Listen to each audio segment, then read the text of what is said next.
looking face. It's clearly human-like with a headdress around it, next to what very obviously looks like a city of pyramids.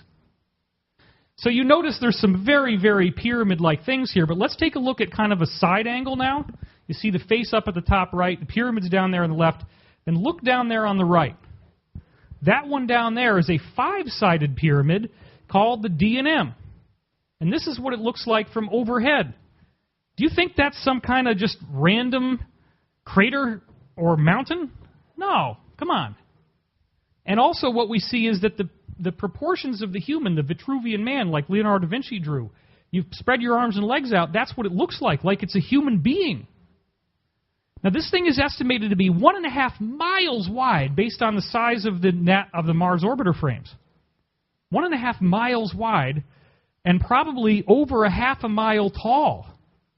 You could fit millions of people inside this structure alone. And then the other very strange thing, if you look at it, let's see where, I can probably look at it better here. You'll notice that at the top left, there is this river of what looks like something ran off of it. And it appears that this thing was actually blown up from the inside, and that's the melt-off of all the heated debris that was inside. There was a war. These people got wiped out. So Hoagland also was really into this stuff about alignments, and he said there was all these alignments between the objects on Mars that we found. And I got so excited about this that it began a research binge. In his book, he also described some very strange stuff that they found on the moon, beginning with the first mission around the moon that took pictures, which was not America. It was the Russians in 1965. Now look at this stuff. This is before it all got classified. Now, you're not going to see very much here, so I'm going to zoom in.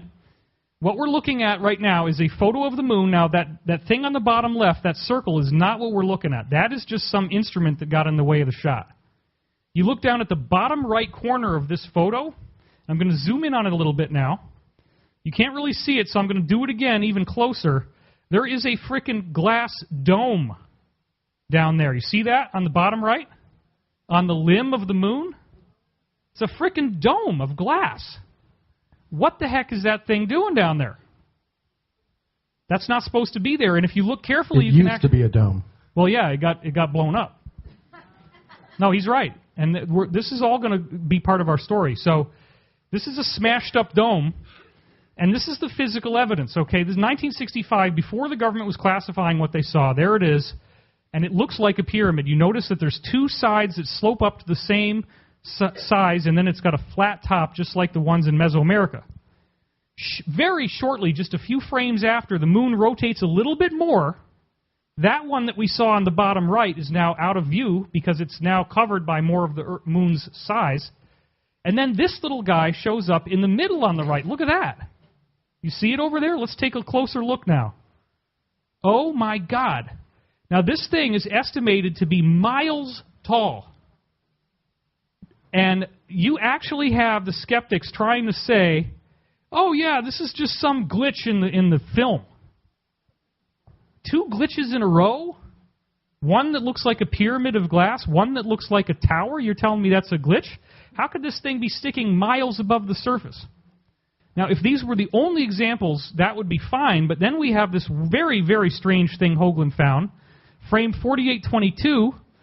A lot of times you ask for it, you get totally nothing. It just looks black. But then he kept asking for it, and it turns out that one of the times that they sent in a request for it, they got this guy. It doesn't look like a whole lot.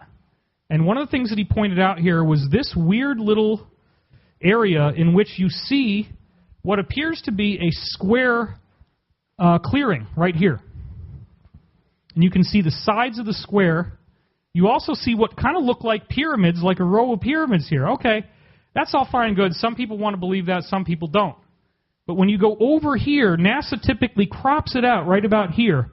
But when he got the original, when whoever was supposed to hide things away in drawer 4822 forgot about not giving them the original, because they got 12 different copies of this thing, some of it didn't have this cropped out over here, and this is what they saw on the surface of the moon. It's in the original. Lots of people have seen the original. This is not fake. Do you think that looks like a geological formation? Absolutely not. This is a base. It's very likely an active base. This was taken during the Apollo missions, so we're looking at like 1969. And it clearly looks as if you have a series of rooms that are all interconnected at right angles and a tower in the middle that sticks up a little more. And it looks like it's made out of glass-like material. There could be lots of people living in there. Then we have this very strange thing. This is an example of photos that the engineer Ken Johnston was told to destroy his original copies of Apollo photographs, which he was storing. At one point, they were stored in a broken-down, vagrant McDonald's, believe it or not.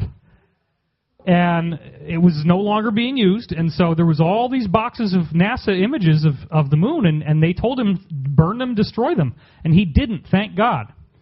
Now, we've had Donna Tietz for the Disclosure Project 2001. I was there. She then got the name Donna Hare, saying that NASA, her testimony was that NASA airbrushes real stuff out of these photographs. This is the official NASA image of this frame right here, and you notice down here where the arrow is, it's different. If you go to the Ken Johnston version over here, there's a frickin' dome on the surface of the moon, which they deleted. So please, when your friends are telling you, you know, this is a live stream, so you guys can get this, and you can have this at home, you can watch it as many times as you want, you can show people the proof. Something is going on here. There's stuff on the moon that isn't supposed to be there. And then this one really blew me away. This is when Richard Hoagland and I ended up co-authoring together. This is the original NASA AS-14 669301. And it doesn't look like much, although there's this little tiny fleck of blue you can't really see. But when you image enhance it, you see all this stuff that looks like glass. And then another frame taken just a few steps away is 669279. Look at this.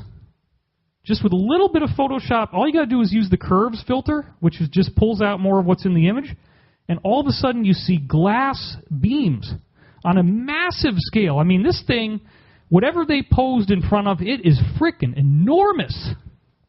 Okay, that is an enormous, enormous object. Here's another example where the sun was setting and light catches off of some of these glass ruins, and you see shards poking up off the surface of the moon. It's totally amazing. Now, Corey has also talked about the idea that a lot of ships were left behind on the moon's surface. And this is one that I didn't put in my book. For whatever reason, I could only use so many images. But this is AS-15, P-9625, and 9630. Now, look at this. What we're seeing here is a crater that has this very strange object in it. And when we do these two images together, and then we basically sharpen it using known filters, look at what happens. It's called a composite. Oh, my gosh.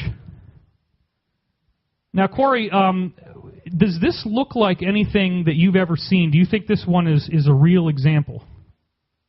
It very well could be. There are a number of crashed vessels that are on the moon that were from antiquity. There was a major treaty signed, and in that treaty, they left all of the debris from the big battle that they had as a reminder or a testament for other generations, so that they wouldn't have such a terrible war again. So to me, this is an example, and this is another one that's really, really classic. It's called the Blair Cuspids. I talk about it in the book. This is one of the only surviving images of it from Argosy magazine by Ivan T. Sanderson. And if you can't see it very well, let's do this next one. Okay, what you're seeing here is literally an object that is many stories tall, at least 13 stories tall, obelisk on the surface of the moon with others around it. And this was formally being analyzed scientifically as of about 1968, and then once again the clamp goes down. So, Corey, do you think that they were deliberately allowing some stuff like this out in case they might disclose earlier than they ended up doing? Is that part of what was going on here? Yes, they have to seed the consciousness. That's the way their magic works. They will put out information and then redact it or ridicule it later, but the seed is planted. So, yes, it's to set things up that they have things planned out hundreds of years, and it's just a part of their limited disclosure. All right, the jacket is off. This is getting real, folks. We've gone from Tux to Cuba. Okay. Now, this was a Russian depiction of a more side-angle view of what they think was down there. And sure enough, it looks like a city of obelisks. And interestingly enough, a comic book that comes out 2 years after this breaks into the news called UFO Flying Saucers Issue Number 2 actually did a comic treatment of this. Here's the cover of the magazine, and Gold Key Comics, they're the ones that used to do the Donald Duck. My father used to take me to the newsstand every Sunday. I'd buy these Gold Key Comics all the time. Our graphic novel's going to look way better than that. Okay, fair enough. This is a historical document, though, bro. You got to appreciate that. And sure enough, what we see here is UFOs on the moon. And then, sure enough, we have this guy here, and he says, my colleagues and I believe that they may be some kind of obelisk, completely different from anything else on the moon's surface. Now, I don't know if you can see what I can see from here, but you look at this dude's eyes for a minute. Those are the eyes of a happy man. That's all I'm going to say, folks. They are blood red. Keeping the secret is you can just extrapolate. too much. You can extrapolate from that what you like. He looks like he is baked as a cake. Okay, I'm going to make it easy for you. It wasn't legal back then either. But there's the obelisks in 1970 comic book. Freaking crazy. And then they fictionalize a little bit. And they have one of these obelisks which creates some kind of gravitational field around itself. But Corey, look at this. All this frickin' ancient space junk and bodies captured by the gravitational field of the obelisk in 1970. What do you think they might be telling us there? They're prepping us for either ancient builder race or some of the groups that came afterwards that built structures. Right. And the idea being that there's a lot of junk left behind on the moon, right? Oh, yeah. It's covered in debris. So that's a very interesting thing. There's all this stuff going on, including back in 1958. Now remember, the NASA frame of that face that I showed you, that didn't show up until 1976. This is 1958. What the heck is this? Come on. How do you possibly maintain a skeptical opinion in the face of evidence like this? A 1958 comic that is called The Face on Mars, in which the actual shape and structure of the face itself, other than the fact that it's tilted up straight instead of lying flat, it looks frickin' identical almost to the actual face on Mars. And then the whole story is, I talk about this in Ascension Mysteries, my new book, it's all about this ancient race that warred and blew up their planet. They talk about the asteroid belt being the remnants of this exploded planet. So I'm doing all this research. Hoagland's book totally blew my mind. I'm seeing there's ruins on the moon. There's ruins on Mars. Somebody's been out in our solar system for a long time. Then in 1996, I read this Law of One material, which the first book of which is called the Ra material, because Ra is the name of the source. It claims to be a positive entity that helped the Atlanteans and the Egyptians way back when, and their message got distorted and confused, and they had to withdraw. Then they come back, and they were able to get through people that were actually doing intuitive channeling and get messages through. Now, in general, I don't really endorse channeling at all. I think it's kind of really taken a big downturn. But you read this stuff, it's like diving into some frickin' scientific manual that has all this jargon and all this very interesting stuff going on. And Corey, we're about to get into the space program, but when you were in the program, did they know about this? Yes, absolutely. The rank and file were told that it was Luciferian and evil to stay away from it. Right. But the brass were encouraged to read it and a number of other books. So the thing that blew my mind is that there was so much stuff in this Law of One that matched up with the research I had gotten out of 3 years of reading probably 300 books. And it's a terrible shame because I left my computer behind when I moved from New York in the house that I'd been staying in, and I had a complete list of every book I'd read in college, and it was about 300. And I lost that file, which drives me crazy. Anyway, here's the cosmology, because it's not just all this weird stuff about ETs, it's a philosophy that they're teaching in this material, and it's very strange. It says that the only thing in the universe that really exists is identity, consciousness. Meaning there's only one identity, there's only one consciousness in the universe. Then, it basically says this cosmic consciousness became lonely or bored, something like that, and it decided to experience multiplicity. But the trick is it can't just sit there like somebody crazy in the corner with two puppets on his hands and, ha ha ha ha, oh yeah, yeah. It had to actually give each piece free will to be able to define its own curriculum. And so that law of free will becomes central to the whole discussion. The law of free will. Free will must be preserved for anybody in the universe, which means if you violate free will, you get karma. So one of the things that Corey found out in the course of his work, and remember, he's truly unique in the sense of being a whistleblower who actually was out there in a spaceship and managed to come back to Earth, recover his memories, and come forward as an insider. And he validated what so many other people had told me. And so he's actually out there flying around and remembered everything. And one of the things you said, Corey, is that these different space programs, they already have over 100 colonies in our solar system. And we have some art coming up in a minute, but what are some of these colonies like? What are we seeing? Well, the ones that are owned by the ICC, they are very sprawling. They have everything. They have areas to where they take raw materials, smelt them, break them down, create the raw materials to be put into whatever they're building or manufacturing. Mm-hmm. Then they have manufacturing plants. They have the actual the part of the colony where everyone resides. It's just imagine any type of industrial program down here. It's pretty much mirrored up there. And we got some great art coming up, and I don't want to run too far out on that. So, as he just said, there's mining facilities, and they have the living quarters fairly nearby. And you said that there's these truck kind of ships that they use sometimes to move? Yeah, these for mining mostly. Right. Very large, look like giant containers that you would see on a ship. But they look kind of like big rigs, strangely enough. But without wheels, yeah. Yeah, without wheels. But yeah, those I've seen those several times, and they're usually transferring things back and forth from the mining operations. And so the mining could be occurring on any number of moons or asteroids in our solar system. Correct. It's happening on almost all of them because they all have unique properties. Interesting.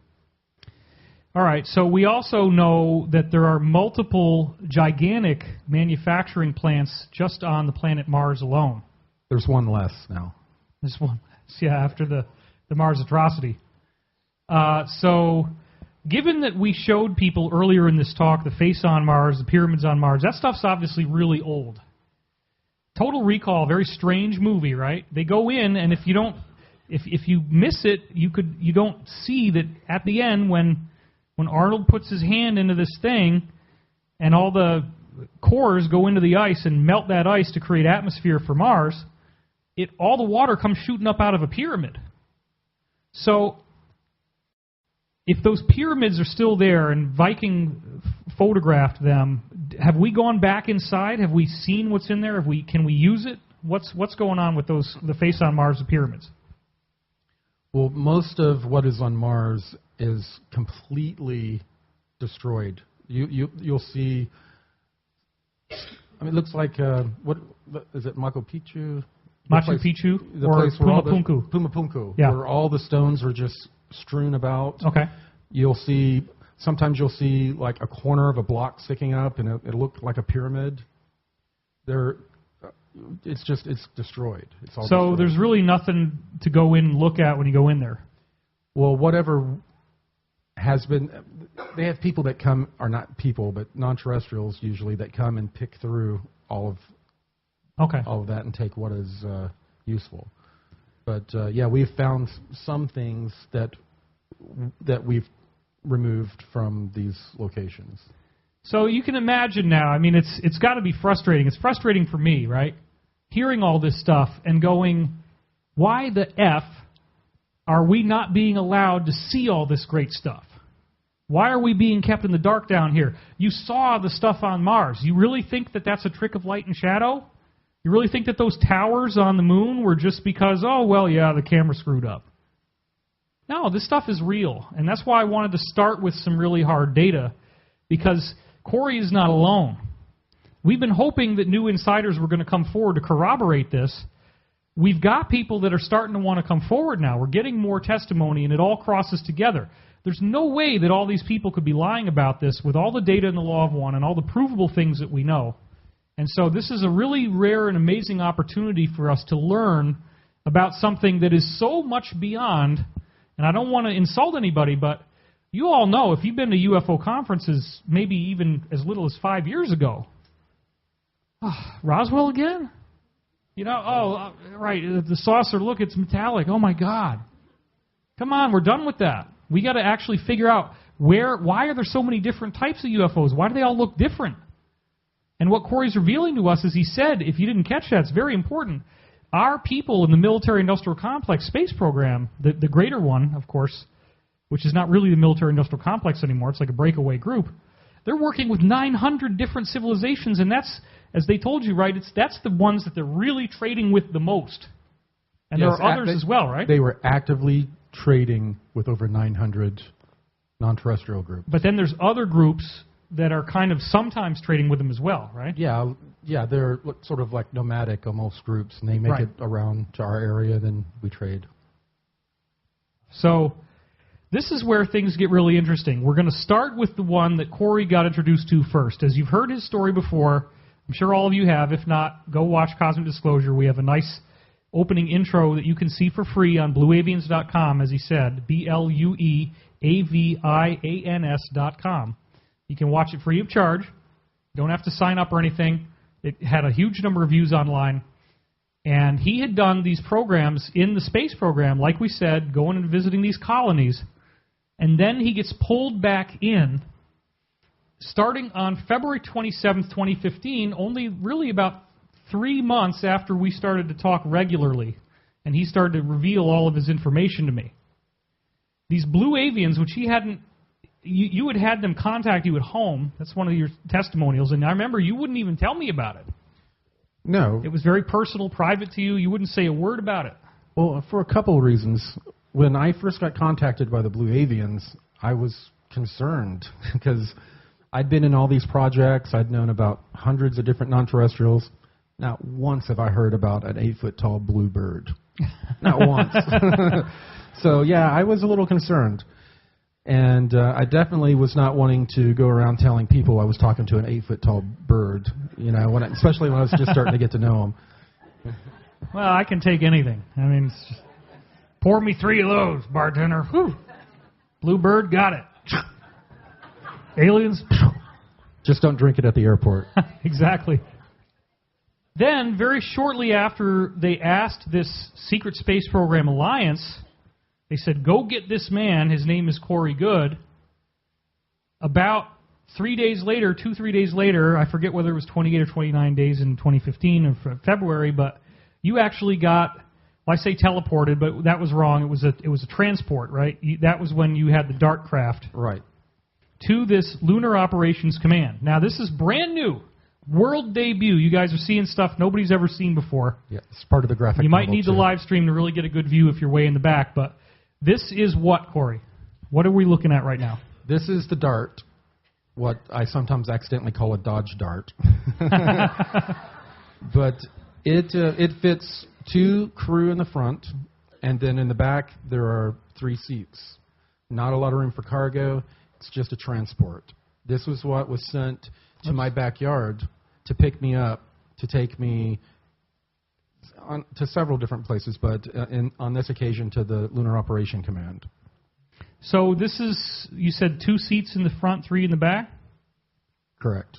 And you mentioned before that a lot of people are getting picked up and they don't even know it because they're getting blank slated. Well, these people that came up with me during that time period were not blank slated. Okay. They came. They're back here on Earth. I don't know what their mandate is. But you said this is really not much bigger than like a van, right? It's about the size of a car. Okay. Yeah. And you said it kind of flutters a little bit when you step on it as you walk up. Yeah, the doors would pop up, and when I'd step in it, it would go down and slide a little. Is this, Corey, a semi-accurate, at least, depiction of what you ended up seeing when you got up to this Lunar Operations Command, or LOC? No, this is actually one of the first, I guess, goes at creating the briefing room that I was in at the Lunar Operation Command. Okay. It was very much like what you would see at a college campus. Very, very similar. So this is, I guess, more of a stylized view that we've sort of corrected since then. Okay. These guys are not... They're not wanting to keep this all secret from us, right? This meeting that you got brought to wasn't about keeping secrecy. It was about disclosure. Absolutely. The mandate of the SSP Alliance has been, it is time to disseminate all of these advanced technologies, but disseminate it in a way to where all of humanity is exposed to it at the same time, not just a small group of privileged. This is their mandate.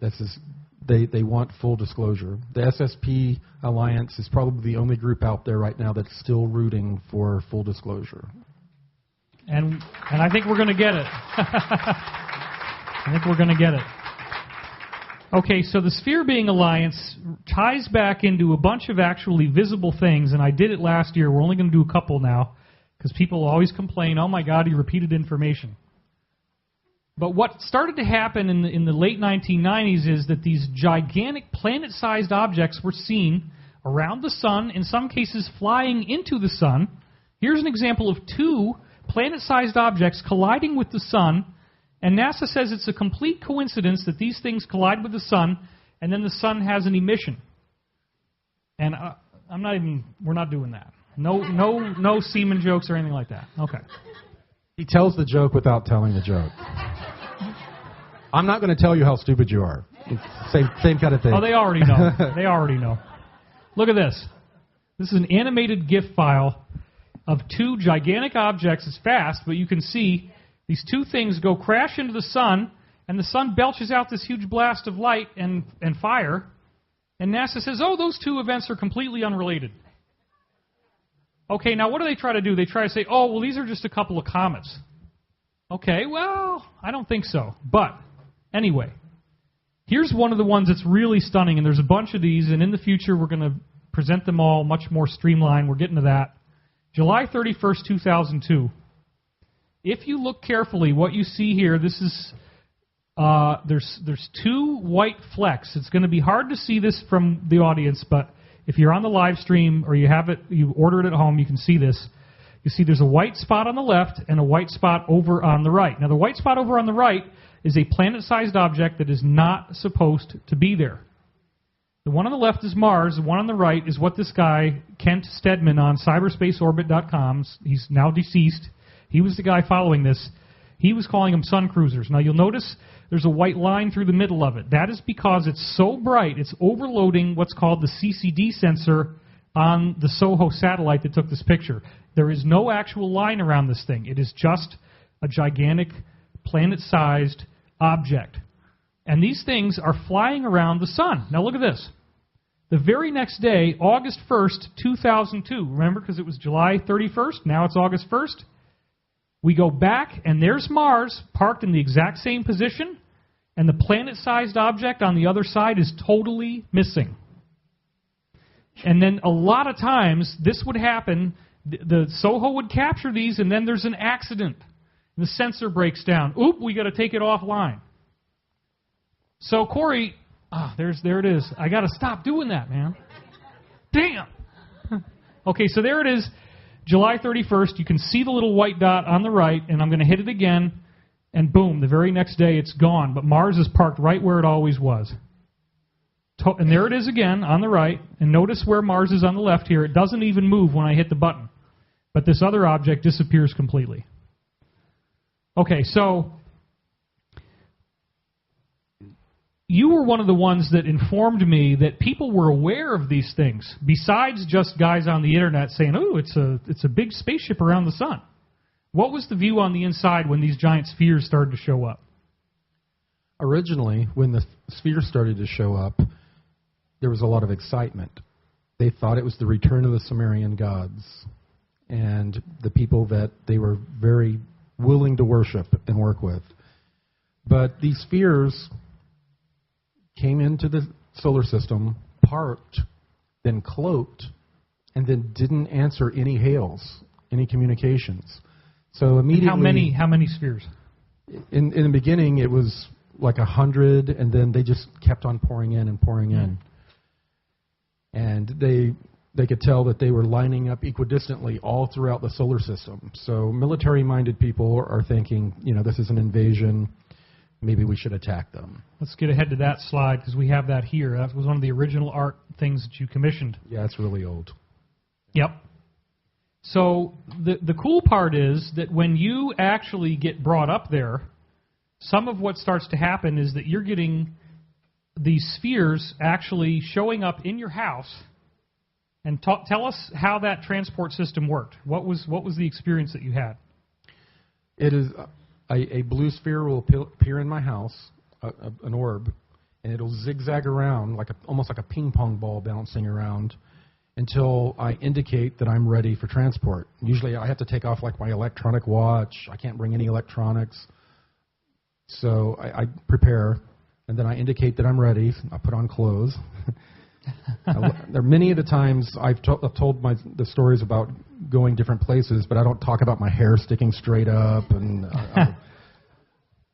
so I indicate that I'm ready to go. All of a sudden, the sphere just changes sizes to where it encompasses my body. And once I'm inside of it, it's just it's almost like a blur or a smear. It happens so quickly. And then I'm at the location. And so this is not how most people are getting around in the space program. This is a very unusual thing. Extremely unusual. Yes. All right, so the Blue Avians finally reveal themselves after all these years of the spheres not saying who they are, not responding to hailing signals. Then the Alliance in the secret space program finds out about these guys, and they ask for you by name. Right. The Blue Avians around 2011 started contacting both Gonzalez and I through dreams, which they have a protocol. They follow this protocol religiously almost. Right. So, yeah, I was getting that contact. They were sort of nurturing a relationship with me. They were doing the same thing with Gonzalez. And while they were communicating with him, he reported it to the SSP Alliance, who wanted more information, of course, but what had occurred is they had gone to Gonzalez, the Blue Avians went to Gonzalez and stated that they wanted a certain person by name who he didn't know who I was. After that, they looked into my background. They found a lot of the SSP information. A lot of it was redacted, which is not supposed to be possible. So they really wanted Gonzalez to be the ambassador. Someone military, someone they can control. But instead, I was chosen. And I had no idea that he was in contact with the Blue Avians, and he had no idea that anyone else was in contact. Right, and so the Blue Avians, at this point, it was already well known that I had the show on Gaia, and that we were actively looking for insiders who wanted to come forward. And this only happened to you right after you actually did use your real name and go public. That's a nice way to put it. Even though it wasn't something you wanted. Right. I was sort of outed unceremoniously, but yeah. But do you think that you coming forward with your real face, your real name, your real identity was part of the cosmic handshake that had to take place in order to allow this contact to occur? I guess it showed commitment, yeah. Yeah. All right, so this is what you actually saw. And if you haven't seen this before, this is the art that we got from Andrew Jones, which was then turned into 3D. Yeah, that was turned into 3D by someone else. So. And I was there as we constructed this, and it was very emotionally powerful for me. I actually broke into tears image was appearing. It moved a number of people in the room. Yeah, it was very intense, actually, when this was happening. And so we're seeing a being that looks pretty human-like, but it's got small, fine feathers all over its body, right? That's part of, if we're correctly interpreting what we're looking at here, there's sort of these shiny, purplish blue feathers, and then longer feathers that kind of act as hair, a very punk kind of hairdo. Right. New age, new wave. So then we have the golden triangle head beings, which have some unpronounceable name. Could you try to pronounce it? Or is it not even possible? I thought you went like or something like that. Wasn't that what it's something really weird. It's kind of almost like a screech and it's weird. So here's what they look like. Now, how tall was this guy? 10 feet. So he's even taller than Blue Avian, because the Blue Avian, you said, is 8 feet. Yes. And it looks like they're either there's a mirage in front of them or they're underwater. They move very fluid-like, and they don't look like they have bones. I mean, kind of like an octopus. And then their toes and fingers, they have 3, and they stand up on their toes like a tripod. And then their toes do this, and they kind of go up and down. It's very strange. Okay, now, one of the first questions that the SSP Alliance asked the Blue Avian was what? Are you the Ra from the Law of One? And what was, he said, are you the Ra from the Law of One? And what was their answer? Tir just had me answer back, I am Rao Tir. Rao like Ra. Ra, yeah, they pronounce it Rao. Okay. No. Which may be the way the original word was. Yeah, we probably got it messed up. Which we mess up everything on this planet, right? That's part of the game. Now, what's interesting about that, and it's kind of like their free will chess game, is that every time they're asked a question in the Law of One, their answer starts with, I am Ra. Correct. So it very much looked like that's what was going on. Now, I was really suspecting that this was the same Ra as the Law of One. And at home, shortly after this happened to you, I was in my kitchen. You might have heard this story before. If not, I want to get it on record. I'm in my kitchen, and I say, are these Blue Avians, in fact, the group that did the Law of One? Because it sure looks like it. And I asked the question telepathically, which is something we're going to get into tomorrow. For the first time, I'm actually going to talk about this. I've been doing this conference 12 years. I haven't talked about this stuff in 10 years. I'm going to talk about it tomorrow night. I'm finally coming out of the cosmic closet, okay, which is a lot worse than being gay. Being gay is not even a big deal anymore, which I'm not, okay, but everybody thinks I'm gay on the internet. Apparently the military does too. That's fine, okay, but saying that you can channel higher beings of consciousness... I think thou protest too much.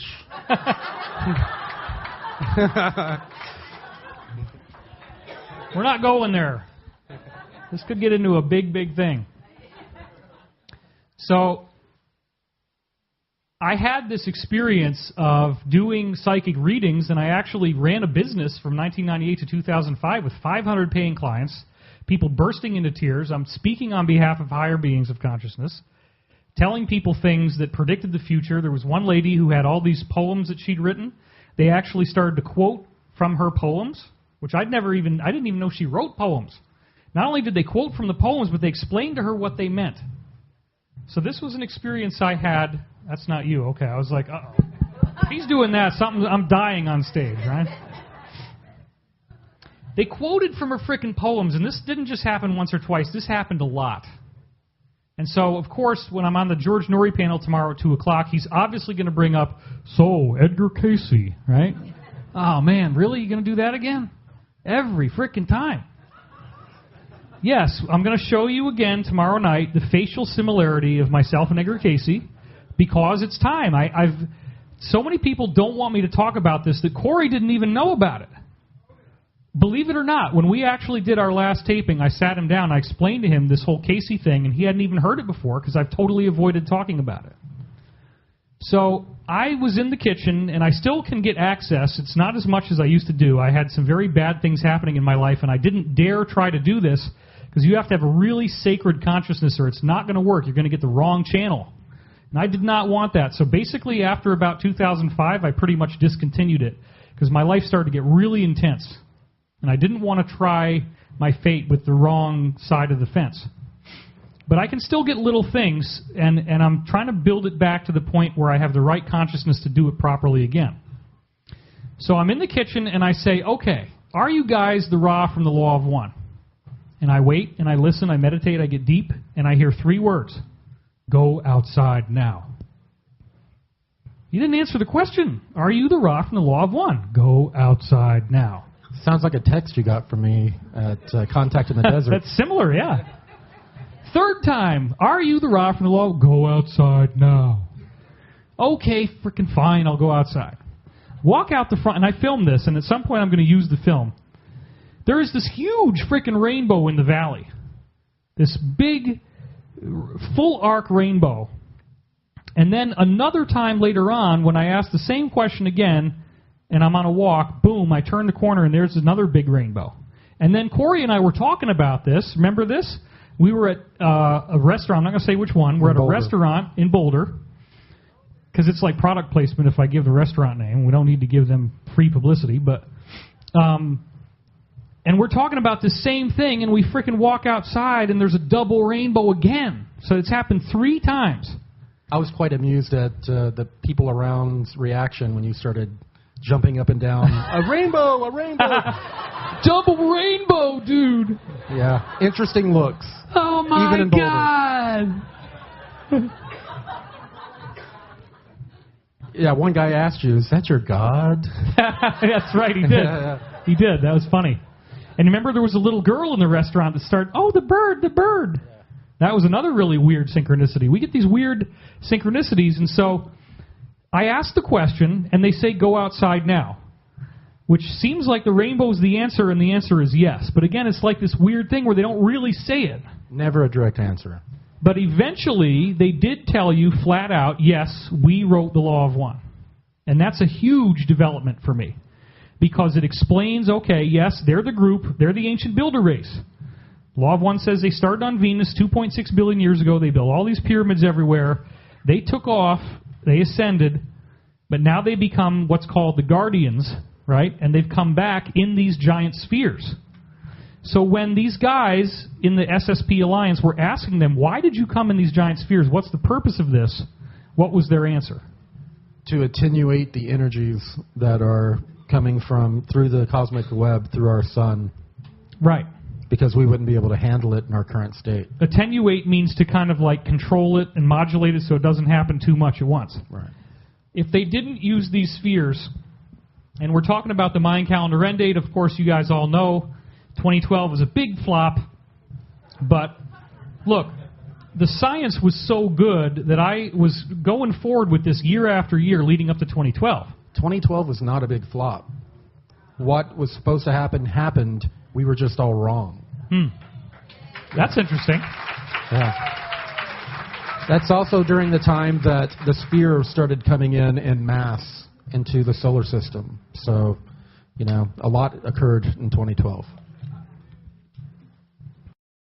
It's all very congruent, this idea of ascension. I'm going to get way more into that tomorrow and on the Monday workshop. It's a huge subject about this idea that the sun's going to do a flash. And, Corey, you have still heard that there is going to be some sort of solar event that has a transformative effect on consciousness, but the date range now is more like 2018 to 2023. Is that still true? 2024. 2024. Yeah, okay. They added a year.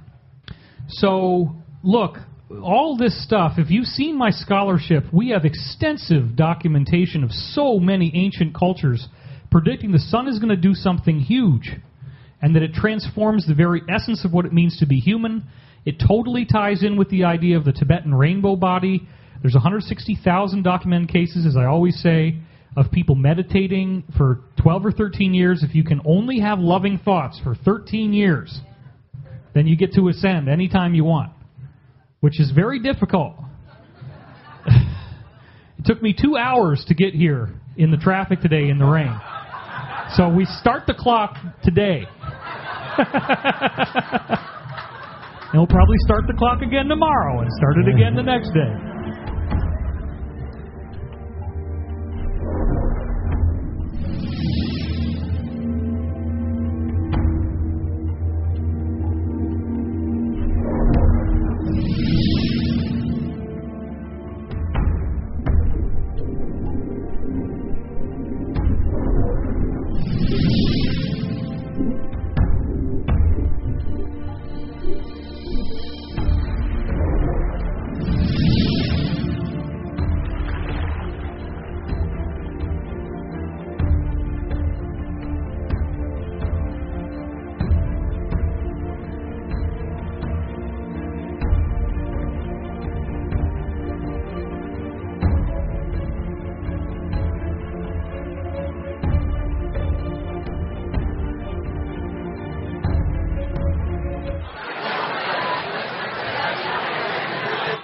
All right.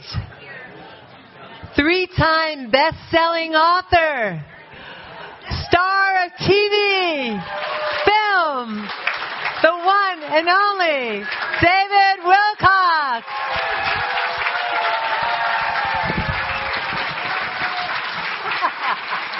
All right.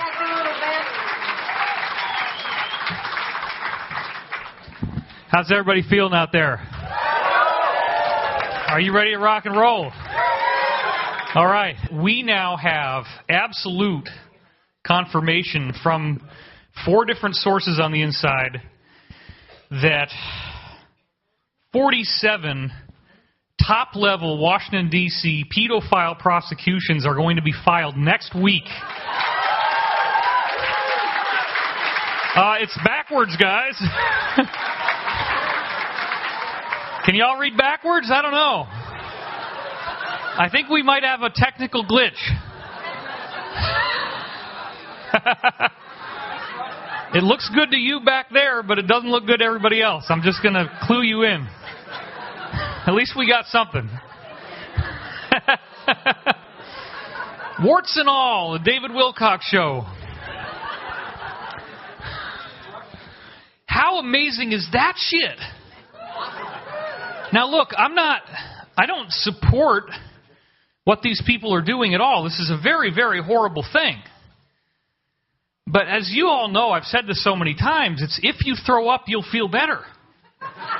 We can't change the fact that they're drunk. Okay, we can't change the fact that there's a sickness here. This is not something that we do on our own, per se, but it is something that must be dealt with when it is coming to our attention, and so we don't go anywhere by being in denial. But one of the really great people who have been covering this is a guy who worked for the Huffington Post, and he published a very popular video from InfoWars on Huffington Post that was questioning Hillary's health. Because remember she was having those seizures and stuff? And they fired him from Huffington Post, and they deleted every article he'd ever written just for publishing this thing on Hillary. His name's David Seaman. And he's awesome. Okay, some of you know who he is. Well, I guess I can say this now. I sought him out, and I actually was able to make contact with him because he lives in Boulder, Colorado. And I gave him an enormous briefing, like 4-hour briefing over dinner. And the guy's just like, I mean, it was crazy. Oh, okay, well, got to run before you can fly. I think we're kind of halfway there now. Desktop rear, ceiling front. Oh, boom! Oh, shit! Yeah! It's happening. I told him, dude, I apologize because this stuff is so weird. And you're coming at this as an academic. You're coming at this as somebody who wants the credibility. And I'm sorry that the truth is so freaking weird. But it is the truth, dude. I'm sorry, dude, but, like, reptilian aliens exist. I'm sorry, but there's giants with elongated skulls and their skeletons have been found all over the planet. You can research it and you'll find out. The Smithsonian Institution would say, oh, yeah, don't worry about it. We'll take care of it. Smithson is the guy that founded the Smithsonian Institution, high-level Illuminati member. 33rd degree Mason, Smithson, yeah, Smithsonian. It's his organization. They were going around and they were grabbing these skeletons, and according to one of my highest level insiders, that's me. According to one of my highest level insiders, in the beginning they were literally taking these skeletons and dumping them out into the ocean because they didn't want anything to ever be found. So they weren't necessarily storing them. Then at a certain point, they realized, okay, we need to hold on to this stuff because this is our heritage. Now, what does that mean? Well, that's what we get into this whole cosmic history of the Illuminati thing. It's very interesting. One of the titles that I've been tossing around for the Endgame Part 3 is Illuminati Beginnings and Endings. Because it's very interesting that this... Okay, look, come on. If you've spent any time looking into Pizzagate, you know that it's not just about disgusting sexual practices. It's about a frickin' cult that does this because they have weird occult ceremonies in which they think that Lucifer is the good guy. Now, why do they think that? Because the God of the Bible created Noah's flood to cleanse the earth of whoever was here before and create what they call the Adam, which is us. We are the Adam. We are a race genetically created and seeded here, and we were given dominion of the earth. Oh my God, David, you're talking about the Bible. Judeo-Christian nonsense, mind wash, brain control. Look, I'm going to quote now from one of my really funny insiders, this guy that we call Bruce. It doesn't matter whether you believe it's true or not. This is what they believe, and it's serious as a heart attack. Okay?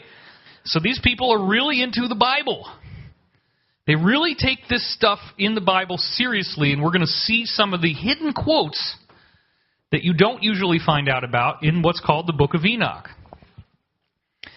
When Corey Goode comes into my life, in October 2014, that's when I started to get all these briefings.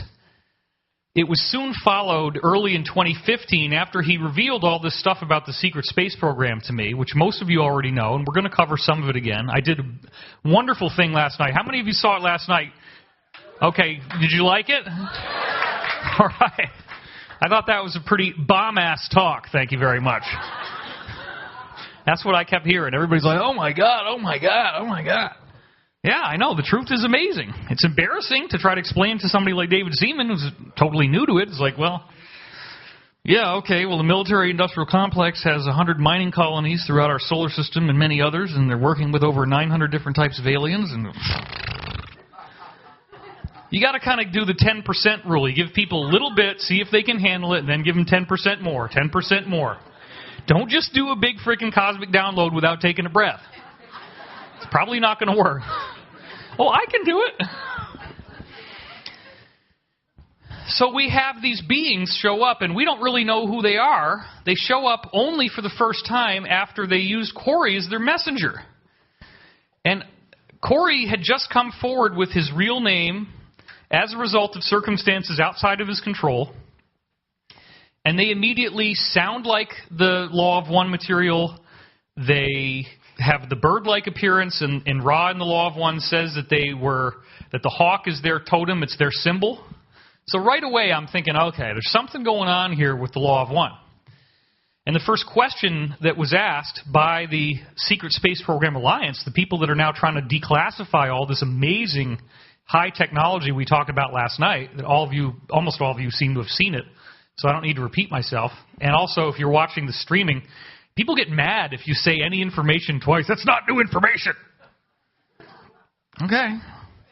So we're just going to partition this up. So assume now that this is like a series, and this is part 1, tonight's part 2, Monday night's part 3. If you have the streaming, you can see it all. So these beings showed up only because Corey and I start talking, and they sound an awful lot like the beings described in the Law of One. And then, sure enough, we have William Henry come along later on, who sadly was not able to be with us this weekend because his wife has ended up in the hospital. It's very sad. But he points out, oh my God, here in Egypt they have avian-headed humanoids that are blue. Like Horus right here. Some of them still have the paint on it where it's still blue. So these beings are nothing new, and we didn't know this. That's the point. We put this intel out without realizing that Horus was blue. We put this intel out without realizing that Japan had what they call Tengu, birdmen of the mountains, that are blue, avian humanoids. Okay? And this is only something I found out because of some research I did for Ancient Aliens. And then I was looking through things, and sure enough, I found out, okay, Tengu birdmen. I look up what they look like, boom, blue avians. And this is a Tengu birdman statue in Japan. So you can see these beings were down there in physical form, and now they have statues made out of them. And then this one's kind of hard to see. But once again, if you look carefully at the head, this is a bird-like head on a human body. So it definitely appears that these beings from time to time will contact groups that are receptive to their message and will actually get that message across to us in ways that are very provocative, because they showed up in these huge spheres. And all of this seems to tie back with my journey and how I ended up getting involved in all this, because the first book I ever read was something that my grandmother gave me when I was 5 years old. And she's a fundamentalist Christian. And I said this last year, but it's worth repeating because it's so cool. It was called Strange Stories, Amazing Facts from Reader's Digest. And I couldn't even read. I was 5 years old, and it's an adult book. So I kind of used it like a picture book. And I'd flip to the back, and there was this chapter called Enigma of the UFO. And it had these really cool pictures of flying saucers, which I'd never heard of before, except that I was seeing them in dreams. Most of the time, I'd see cylinder-shaped objects. And then I'm seeing these things that I'd only ever heard about in my dreams in a book. And I'm like, what the hell is that doing in there? It was amazing. But what even tripped me out even more was this article with Isaac Asimov as a co-author called Looking into the Future. And then this picture down here, commissioned by an artist, where they're depicting a base inside an asteroid with these weird dart-like stealth craft going in and out of them. Now remember, this book was written originally in like 1978. That's when I got it, somewhere around there. The original edition's 1978. It was already in there by then. So something led these guys to postulate, and this is Asimov, right, a notable science fiction writer. Yeah, there might be asteroids with civilizations inside of them. Well, is he just a very original thinker? Apparently not. Apparently we have people on the inside who are aware that stuff like this is already in our solar system with habitation inside. Now, it doesn't have a nice big gate in the front like that. You actually fly through the wall. You fly through the crust because these ships can dematerialize. So you go in, but there may also be some that have hatches or something. You go inside, and you have a whole world in there, a whole civilization with people and water. Most of the moons we now know have liquid water inside of them. So this is pretty amazing, because Asimov and Arthur C. Clarke are getting these little dribs and drabs of information, and they leak it through fiction. And this was how this all gets started. Now, the focus of the talk tonight is, of course, Antarctica. That's what you're here for. That's what has got our excitement right now. And this is one of the pictures. It's not really pyramids, but it's just a very cool couple of icebergs, which kind of sets the tone. This is taken in Australia, Antarctica. Woo! So we can see how beautiful it would be to travel down there And it's not as cold as they lead you to believe. You're not dying when you're down there. If you go during the right time, the right season, you'll get these gorgeous, gorgeous sunsets. And this is actually a real picture. This is not photoshopped, of a yacht that was found underneath the surface of the ocean in Antarctica. Somebody didn't have very good luck sailing during the wrong time. And to me, this kind of sets the stage for the ancient architecture and the things that we might see once we get down there. Why Antarctica? Because Antarctica is where the founding fathers of the people calling themselves the Illuminati supposedly crash-landed when they came to Earth and became what the Bible calls the fallen angels. That's a very important point. They believe that the fallen angels are real, but that because the God of the Bible wiped out their people in Noah's flood, that God must be evil. Because this Adam, which is us, they call us the Adam, they think the Adam is wicked. And they think that they, with all their ancient knowledge and high technology that they crash-landed here with, that they are the good guys. So they actually believe that they deserve to rule the earth and that we are not worthy. And so when I explained that bit to our Huffington Post journalist, David Seaman, that's when he got it. That's when he really saw, okay, this is why these people are so sadistic that stuff like Pizzagate is actually happening. Because they see us as an invasion. Even though they invaded us, they believe that they have a right to the earth, that they belong here, and that we are the insufferable fools who shouldn't be here. So these pre-Adamites, after they blew up their planet, they survived for approximately 445,000 years on the moon. This is the latest, greatest intel. And so approximately 55,000 years ago, they got attacked by, guess who? The reptilians, the Draco. They had a terrible war with the reptilians. That's how these ships ended up getting blown up. That's how the domes, that's how the glass got broken. Their ships were getting shot down. Only a very small number of them actually survived. Now, they started out, as I said before, 70 feet tall. But because the moon was so much smaller, they'd actually gotten a lot shorter over time. But they were still giants compared to us, anywhere up to 12 to 14 feet tall. They are badly, badly wounded. They only have a few ships left, and they crash-landed on Earth with those ships, which were gigantic in size, as we're going to see in a minute. And the stories of their landing here were told in a book that should have been in the Bible, but the early Roman Empire said, there ain't no way we're putting this in the Bible, because this is our story, and we're going to be exposed if we put this in there. So they removed it, but it's as old as Genesis. And Jesus quotes from it. So he clearly took it seriously. So the Book of Enoch was discovered only in 1773 in Ethiopia. Translated, we didn't even get to read it until 1821. Then they find out, wow, Jesus is actually quoting chapter and verse out of this book in the New Testament. And then chapters 1 through 36 are called the Book of the Watchers, and that's where the really interesting stuff says. It says to happen, and Enoch is actually Noah's grandfather. So these people on the inside believe that Enoch is real and Noah is real. These are real people, and these were real events.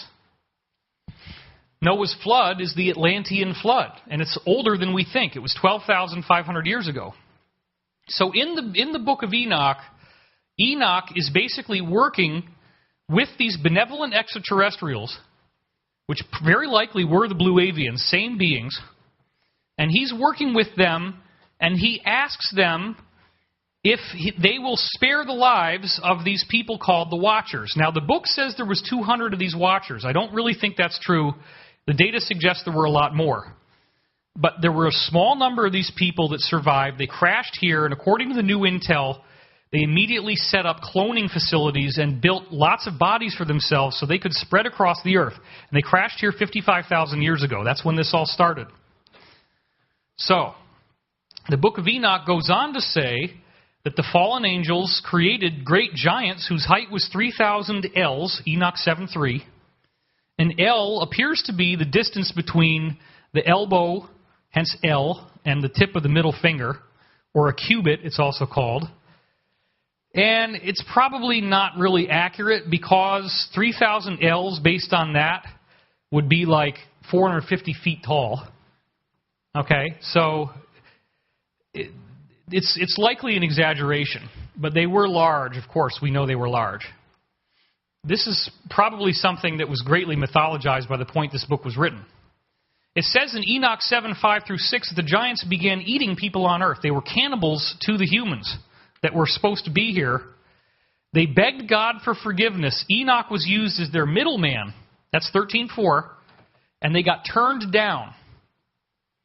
And as a result of this, the biblical Atlantean flood, the Noah's flood, was created to cleanse them from the earth. And they believe this is actual history. And in the Ascension Mysteries, I trace out all the different things that lead to this conclusion. Noah, the great-grandson of Enoch, became the guy who preserved the animals and plants and people, one of each species, right, so that we would survive through the flood. And this very likely is some kind of extraterrestrial craft. The Noah's Ark is kind of an allegory of a much more advanced object, and it just becomes a boat in this story because it's been rewritten and rewritten and rewritten, and people kind of missed the original point. So these pre-Adamites, this is what they looked like based on Corey Goode's intel. These are the people who were deemed to be the wicked, the giants with the elongated skulls, where the flood largely wiped them out, but not completely. Surviving remnants of their population lasted through the flood, even though they were in much smaller numbers than the humans that were then seated here as the Adam. And those humans had already been here before, but then they were built to inherit the earth. So the Bible's a little bit off on that too. But the point is, these beings were not completely destroyed. When they survived in Europe and Asia, they eventually made their way into the Egyptian pharaohs, as I talk about in Ascension Mysteries. And when they first landed here, before all this crazy stuff happened, this is an important point that we get from the new briefings. They knew that the continent we now call Antarctica had ancient builder race ruins below the surface. It's a very important point. Ancient stuff, 1.6 billion years old is how old they estimate that it was. So their ships were badly damaged, and they landed where they could then tear apart the ships, use the parts that were inside them, use the power systems, and set up their own little enclave because they were badly damaged. So then they colonized those underground bases built by the ancient builders. There were other places they could have landed that would have had better land and better water and better game, but they went to Antarctica because at that time it was tropical. The Earth had not shifted on its axis yet. It was a nice place to be because of the underground stuff that they were able to get into. That's where they started up all this cloning and all this crazy stuff. So now here we are. Oh, people are like, oh, don't show me his face. Why in God's name did John Kerry go to Antarctica on Election Day? Literally, I'm not kidding. This is a picture of him traveling with the military on the day of the election. Like maybe he's worried that the election isn't going to turn out in a way that's good for Pizzagate people. Not saying that he is, but it's probably going to be. He wants to go see it while he's still got the chance, in case Hillary loses. Here he is in Antarctica. Notice that he's not wearing gloves and a hat. It's warm enough down there that you can sail around and be comfortable. That's him in Antarctica. Why was he there? Because recently, as in within the last 30 years, according to some of my insiders, they found new ruins under the ice that are very advanced of these original ancient builders that crash-landed there. And here is Buzz Aldrin. And there he is in the middle with his shirt that says, one of them says, "Get your ass to Mars." That's the one the woman is wearing. She's got the red bag. Her shirt says, "Get your ass to Mars." The other one says something similar. Destination Mars. Thank you. I can't really read it from here. Notice that they're on a Russian plane. You can't even charter an American plane in Antarctica. You had to go through Russia. And here it is right there on ABC, breaking news. Buzz Aldrin had to be evacuated from Antarctica.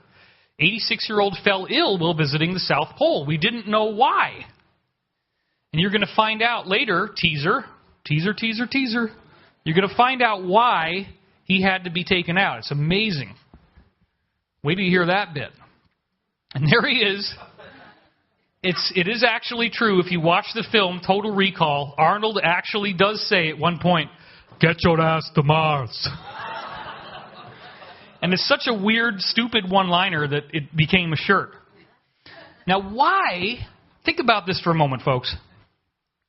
Buzz Aldrin, 33rd degree Mason, goes to Antarctica, advertising "Get your ass to Mars" on his shirt in all of the pictures. What's the relationship between Mars and Antarctica? Well, they know. That's what I'm trying to tell you. This is not accidental. This is on purpose. And notice that Mars is embedded inside what? The NASA logo. Whoa. They know what they're going to tell us over time, and they have to hide it out in the open, right? They have to tell you what they're doing. This is what they're doing. Antarctica and Mars are connected. Antarctica is where the survivors from Mars finally ended up before they became what we now call the Illuminati. Those people crash-landed here 55,000 years ago. For 5,000 years, they built a huge civilization in what we now call the Sahara Desert. It became very technological. They spread out across the earth. They set up kingdoms in every continent, every country of the time. They were the leaders, the rulers. They had much bigger brains, much higher IQs, much better technology, and they subjugated the planet. And there was a catastrophe 50,000 years ago that wiped them out. And then they bounce back. And another catastrophe happens 25,000 years ago, wipes them out again. Then the third one was the one we associate with Atlantis. So that's how this works, and it's totally described in the Edgar Cayce readings. And there's so many things the Edgar Cayce readings has in common with this, it can't be an accident. So Corey gets this incredible body of information. He wasn't telling me what it was. He just said it's something about Antarctica, but I can't release it. And I mean, we knew there was ruins down there, but I didn't know that these excavations were so active and new. And then finally, I get a briefing, and he can tell me, and this happens right before we're about to go for a Gaiam taping. And so we make it into episodes, and then we also integrated it into what became Endgame Part 1 and 2. Part 1, I go into Pizzagate. Part 2, I go into Antarctica. But not with all the rest of the stuff I'm going to tell you today. So if you've read Endgame 2, that will really help, because I'm not going to go through all this again. I'm just going to repeat myself. But the point is, we start to release this information that they found these ruins in Antarctica, that the ruins were technologically advanced, that they found some very cool stuff there. And then we start to hear that there's a plan to release this, and this is actually part of what the Alliance wants to do. Now, I don't want to diss the Alliance. I think it's awesome that they've stood up against the Cabal, and they're bringing the Cabal down, and they want to give us disclosure. But they're also saying this is the only responsible way to do disclosure, because if you do it too fast, people will freak out. That's the excuse. The reality is that if we got full disclosure with the data dumps, all the data that there is, then the vast majority of everybody in the Alliance has got unspeakable crimes associated with them, because heroes can turn. You could have somebody working for Hitler in Nazi Germany who then becomes a defector and comes to the U.S. in this case. If you want to think of Hitler as bad, U.S. is good, even though ultimately, as I've said, the Cabal seems to have been controlling both sides of World War II, and there's some really good data on that. Some people are going to be shocked when I say that, but not you guys. You're like, yeah, okay. U.S., Nazis, same thing. Right, got it. No big deal. Nobody's like, I don't see any faces doing that. So let's just go with this nice Victorian paradigm of U.S. good, Nazis bad. You have a defector. You have a Nazi scientist, and he gets compromised. He's part of that regime, and now he's a hero. He's a whistleblower. He comes forward. So please, if you are aware that this stuff starts to happen and this video ends up going all over the internet, let's try to give these people some amnesty, for God's sake. If they are in the alliance and they're risking their lives to save our butts, they deserve a second chance because they are now heroes. Can I get an amen on that? All right. We have to be able to practice the forgiveness that the ancient teachings of all major religions tell us we should be doing. We have to be able to see that these people are not lizards and they're not monsters and they're not creatures. They're human beings who might have gotten stuck in something really bad. Some of the stuff that Corey Goode was involved in was really bad. He's admitted it on our show. But he's a hero because he came forward. There's other insiders that have come forward. But the Alliance has pushed this thing out because, and this is the real story, they all want to die before the stuff would come out that would cause us to judge them. They want to die a natural death. They want to live out their life.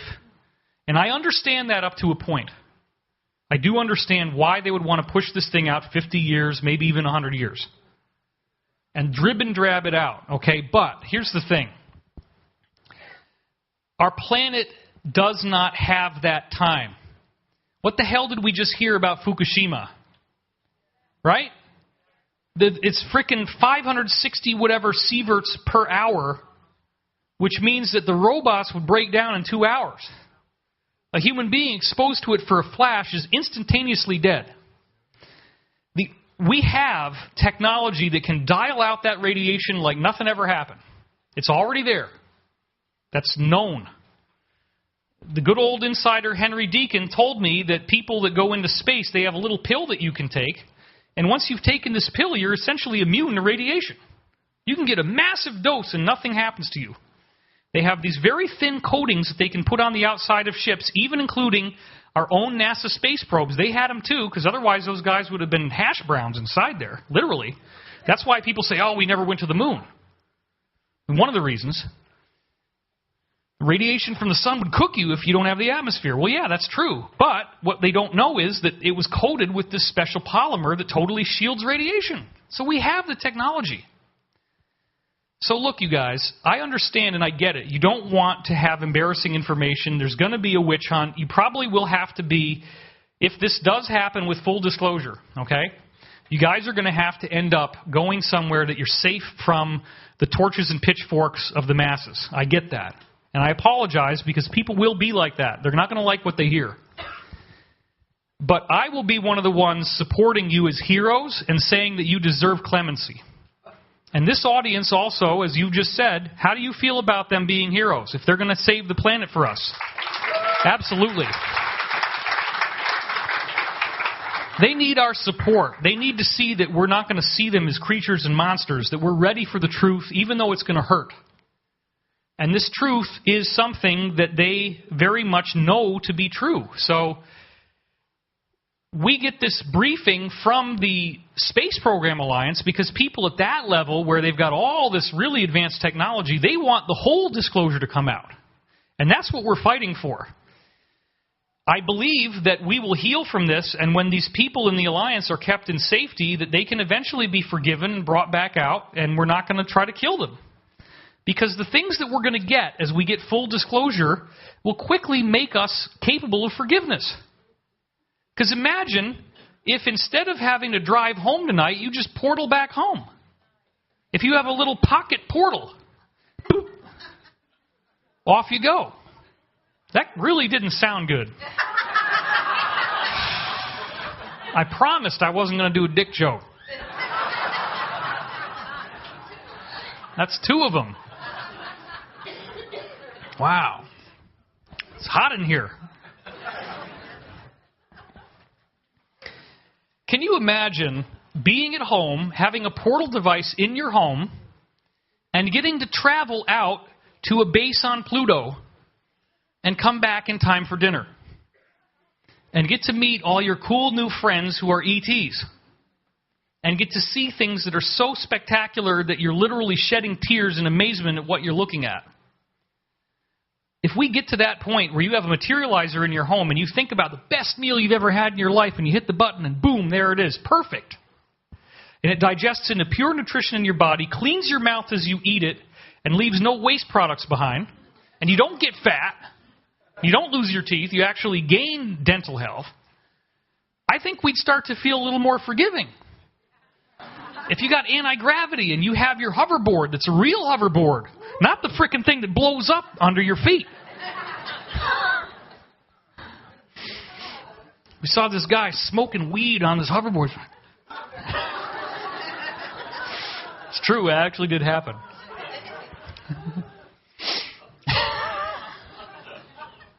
Got to have fun with this, right? It's really hot in here, so we'll try not to touch my nose. Remember the other videos where I'm always doing this all the time?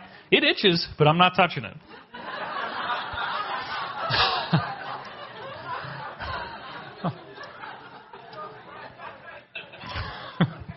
People say, oh, David's on cocaine, man. Frickin' did lines. That's why he talks so fast. No. It's blisteringly hot in here, okay? Even up there, you can feel the heat. It's like it just radiates down from the ceiling. There's a lot of bodies in this room. So we do all this intel. We get all this stuff put together. And the Alliance people are pushing Corey like crazy, which means he's pushing me like crazy. We've got to get this out. We've got to get this out. We've got to get this out. And remember, the Alliance doesn't want us to release all this because they want to do this over the course of 50 or 100 years. The Earth Alliance doesn't want us to do this, but the Space Program Alliance does, and the sphere beings want us to do this. So we got different factions that are trying to help the planet, but some of us want us to do one thing and others vociferously oppose. So we're going with what the Space Program people and the sphere being people have told us they want. And you have to trust that these are benevolent people, especially the higher beings, and that if they're advocating for this, that it's going to work out, and we're not going to have all the Alliance people killed in a genocide. It's not going to happen. Once you have that technology, once you have anti-gravity, once you have a car that you can fly through the air, point and click, you never have a car accident again, you can go anywhere you want, you can travel all over the cosmos, you can see incredible ancient ruins. If you want to, archaeology is probably going to become one of the most common jobs people take on. Right? Because we're not going to need money. You're not going to need to work a job. You're going to do something because you love it. Because you're passionate about it. Isn't that awesome?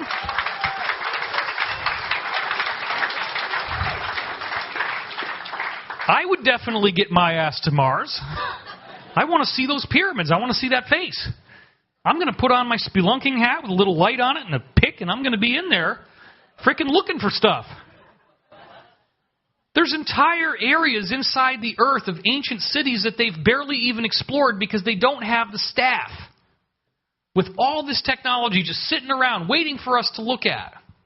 They need the numbers. They need the population of people who are going to be proactive enough to want to investigate this stuff. That's a good thing. The way that society will change is so dramatic we can barely even imagine. And how exciting it is for me to be standing on this stage with you tonight, disclosing what may be the very last stages before we finally get the truth.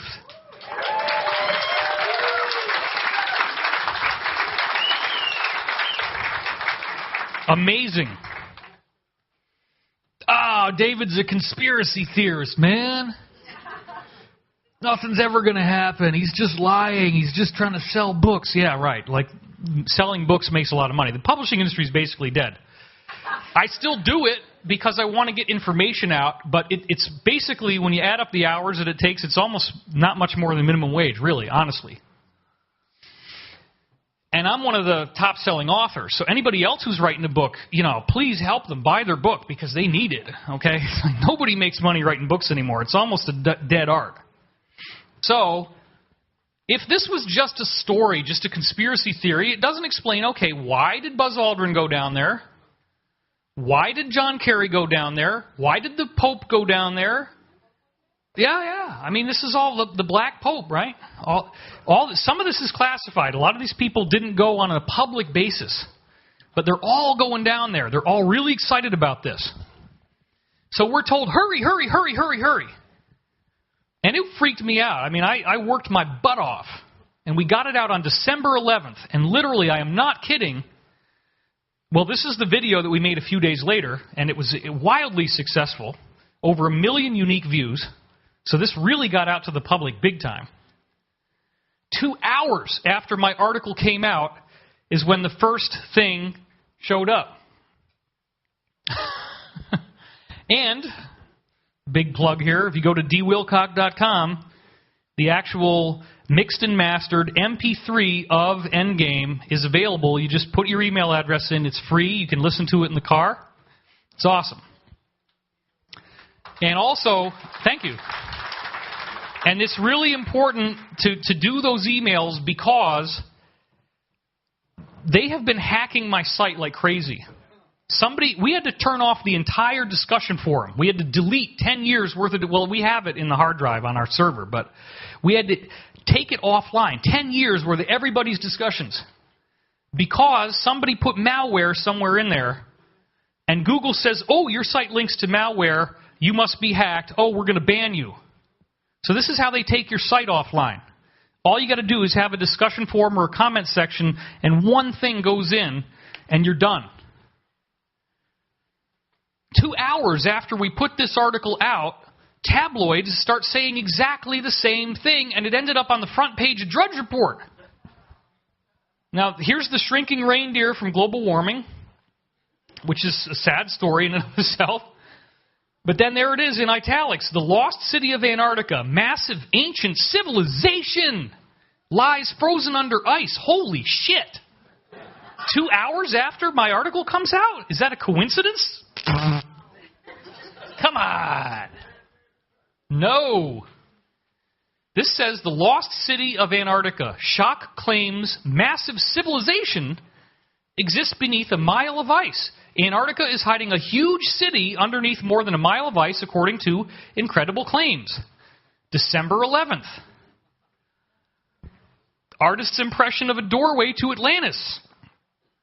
They're getting you ready. And we were told, you've got to get this out before you get scooped. And look, there it was, 2 hours later. Unbelievable. They talk about the Piri-Reis map, and they say, look, it's got the subglacial topography of Antarctica before they were supposed to know what it was. And they quote from Charles Hapgood, the original guy that had the theory that the Earth shifted on its axis in space. Antarctica was originally not on the pole, but it was tropical, and it moved. What they didn't get into was this interesting fact that you can look at Antarctica now, and if you look at the top of this image, it says subglacial lakes. So these blue areas are beneath the surface of the ice. The surface is all white and you just see ice. But if you go in there, they know that there are areas where there are lakes, meaning this warm water. And you can take a look and see where the lakes are, meaning this is where the continental masses are, and where two chunks of Antarctica, there's a big chunk on the right, a littler chunk on the left. We only knew that since 1958. There's another image of it in gray. But yet, here we have from 1754... the Buachi map from the Vatican showing Antarctica with a channel in between the middle right where those subglacial lakes are. So what the heck is going on here? They knew. Antarctica wasn't even discovered until the late 1800s. This is all going to be part of the disclosure. It was mapped back when it wasn't frozen. Back with the pre-Adamites. They copied this over from pre-Adamite books. That's how they got it. That's all part of the disclosure. Then the next day, December 12th, 12/12, important ritual date, the lost city of Antarctica. Shock claims massive ancient civilization lies frozen beneath a mile of Antarctic ice and could even be Atlantis. Isn't that something? Just one day after we were rushed to publish this thing, and I broke my butt doing it. There it is. Now, this is what it says in that article. Check this out. There's the link, so you can look it up yourself. Conspiracy theorists went wild earlier this year when a video claiming to be from the lost city emerged. Now, wait a minute. Is anybody here realistically going to deny that I'm not one of the greatest conspiracy theorists of our era? I sell books, I do conferences, we've got a huge crowd here at Conscious Life. I'm definitely one of those people. I didn't go wild because there was no video. They make this stuff up. They're leaking a fake story. It's fake news, but it's actually getting us ready for something that's very real. This alleged video that nobody ever actually saw, they just say, oh, conspiracy theorists, but you don't know who they are. They don't post a link.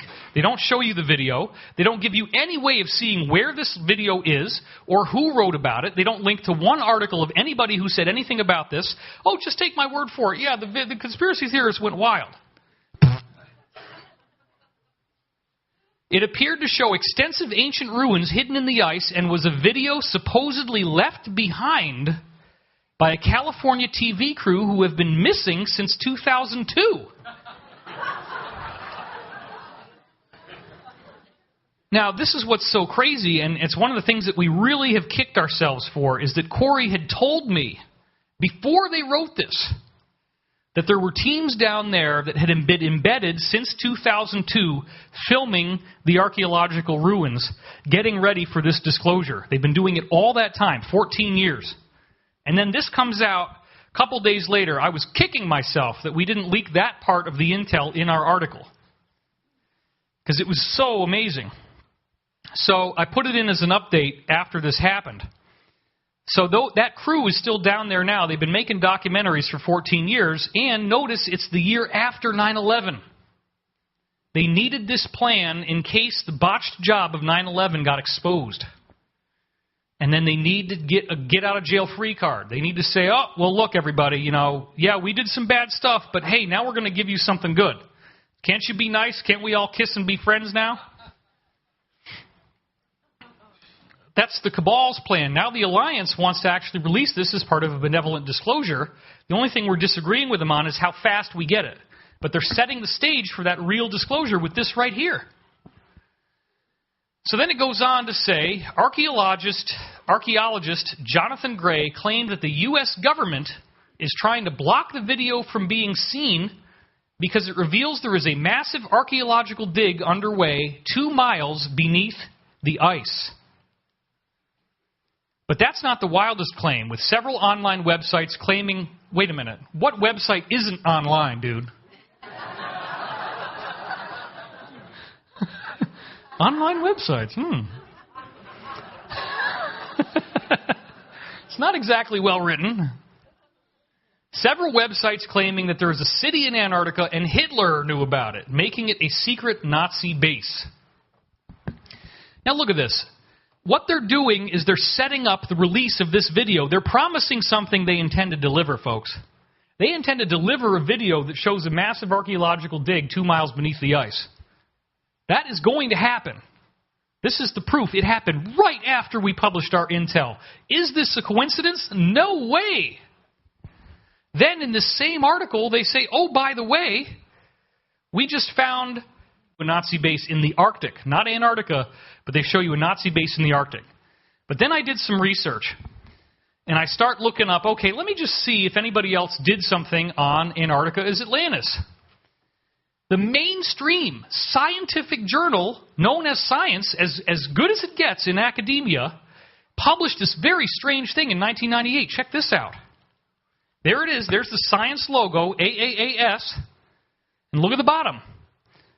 March 31st, 1998, ancient ruins found in Antarctica.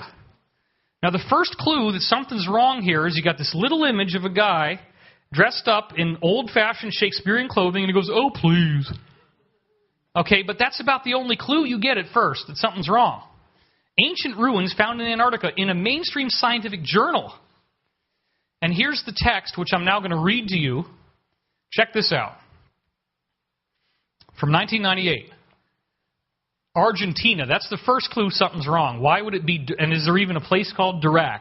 Okay? It ends up being a spoof, but they're hiding things in jest. Scientists, this is in Science Journal, okay? Scientists have uncovered the remains of a massive stone structure and other artifacts estimated to be 4,000 years old in a remote corner of Antarctica. The find, announced at a press conference here today, is the first evidence of ancient civilization on the icy continent and is being hailed as one of the most important archaeological digs of the century.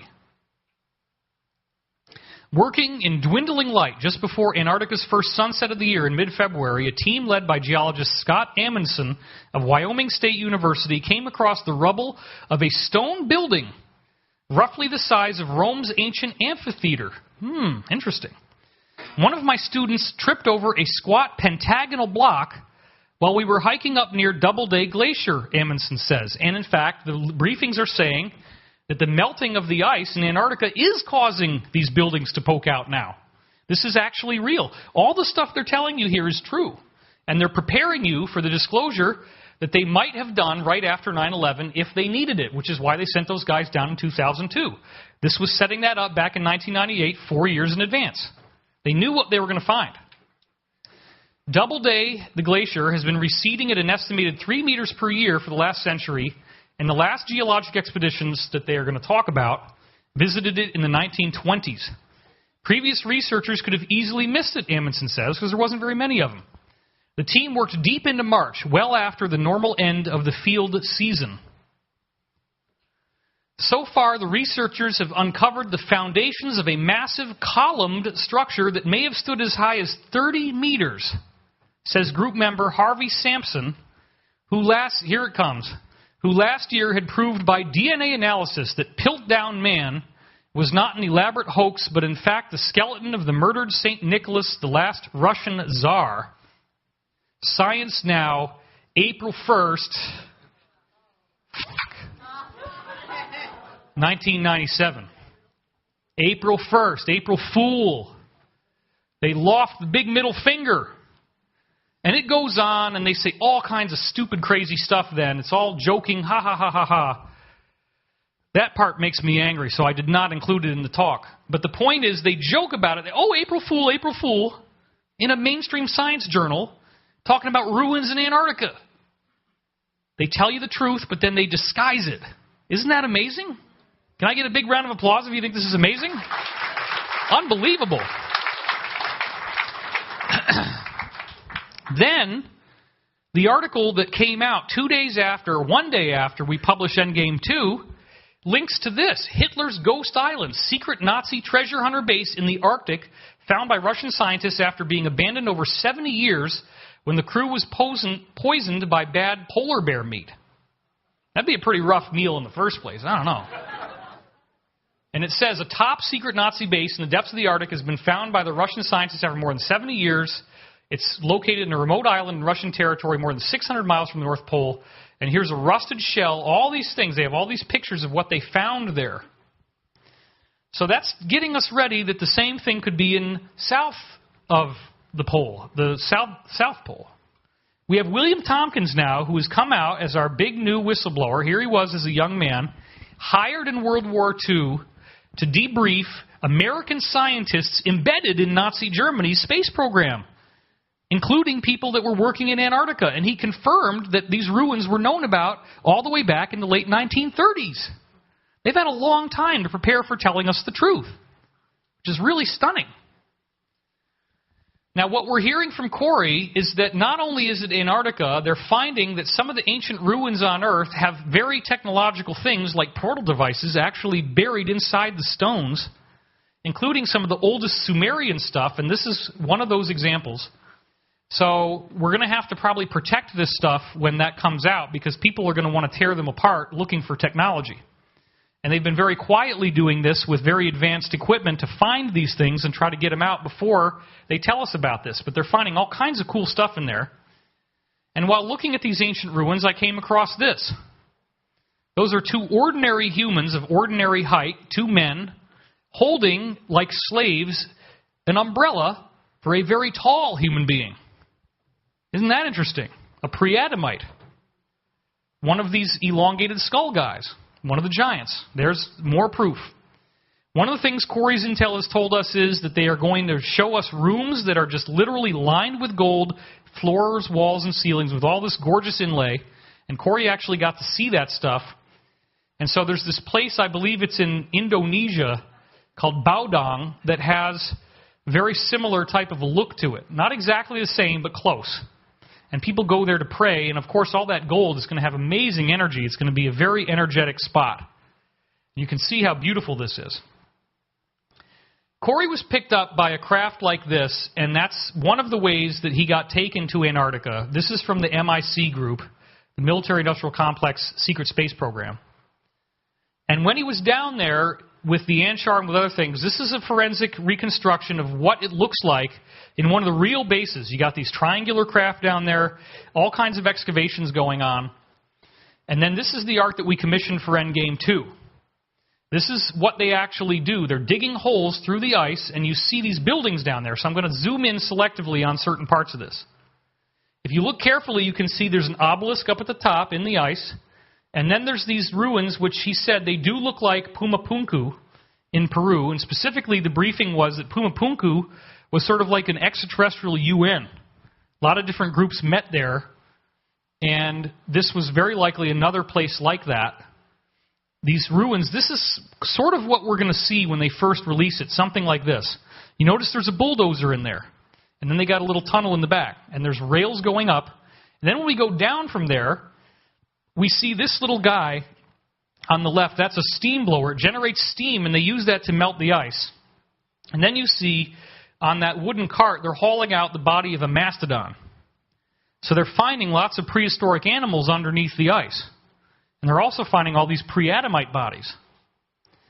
Now, isn't it interesting that the Cabal, the largest object in Washington, D.C., is the Washington Monument, an obelisk, an Egyptian obelisk, which is an emulation of stuff that's over 2 billion years old, that's all over our solar system and beyond.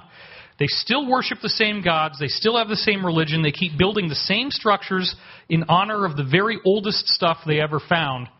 That's not an accident. Just like the Statue of Liberty is the female goddess Isis. Her torch is the sacred mystery schools. They must keep the flame lit. Just like in the Olympics, they always got to have the Olympic torch burning. They never let it go out. And then her book is the book of the sacred mystery teachings. And then the crown, the rays coming off her head, is the fact that she's ascended. She's a god or goddess. So they hide it out in the open with things like the Statue of Liberty, which is the female version, and the obelisk being the male version, because this is their religion. It's a mystery school religion. So these pre-Adamites bred with people, regular people on Earth, and they had a whole different... There were different types of hybrids they made, and some of the hybrids were human-size height, but retained the elongated skulls and had less hair. And this includes Egyptian pharaohs. This is Akhenaten and Nefertiti's daughter, Meritaten. Notice she has no hair and a very elongated skull. I've talked about this extensively. There's the family of Akhenaten, Nefertiti, and their kids with all the pre-Adamite features. They were the survivors of this catastrophe after Atlantis. They didn't all die. Some of them lived in Europe and Asia. Some of them lived in the Americas. They didn't actually form back into contact with each other until approximately the 1600s or 1700s, based on ships that crossed the Atlantic.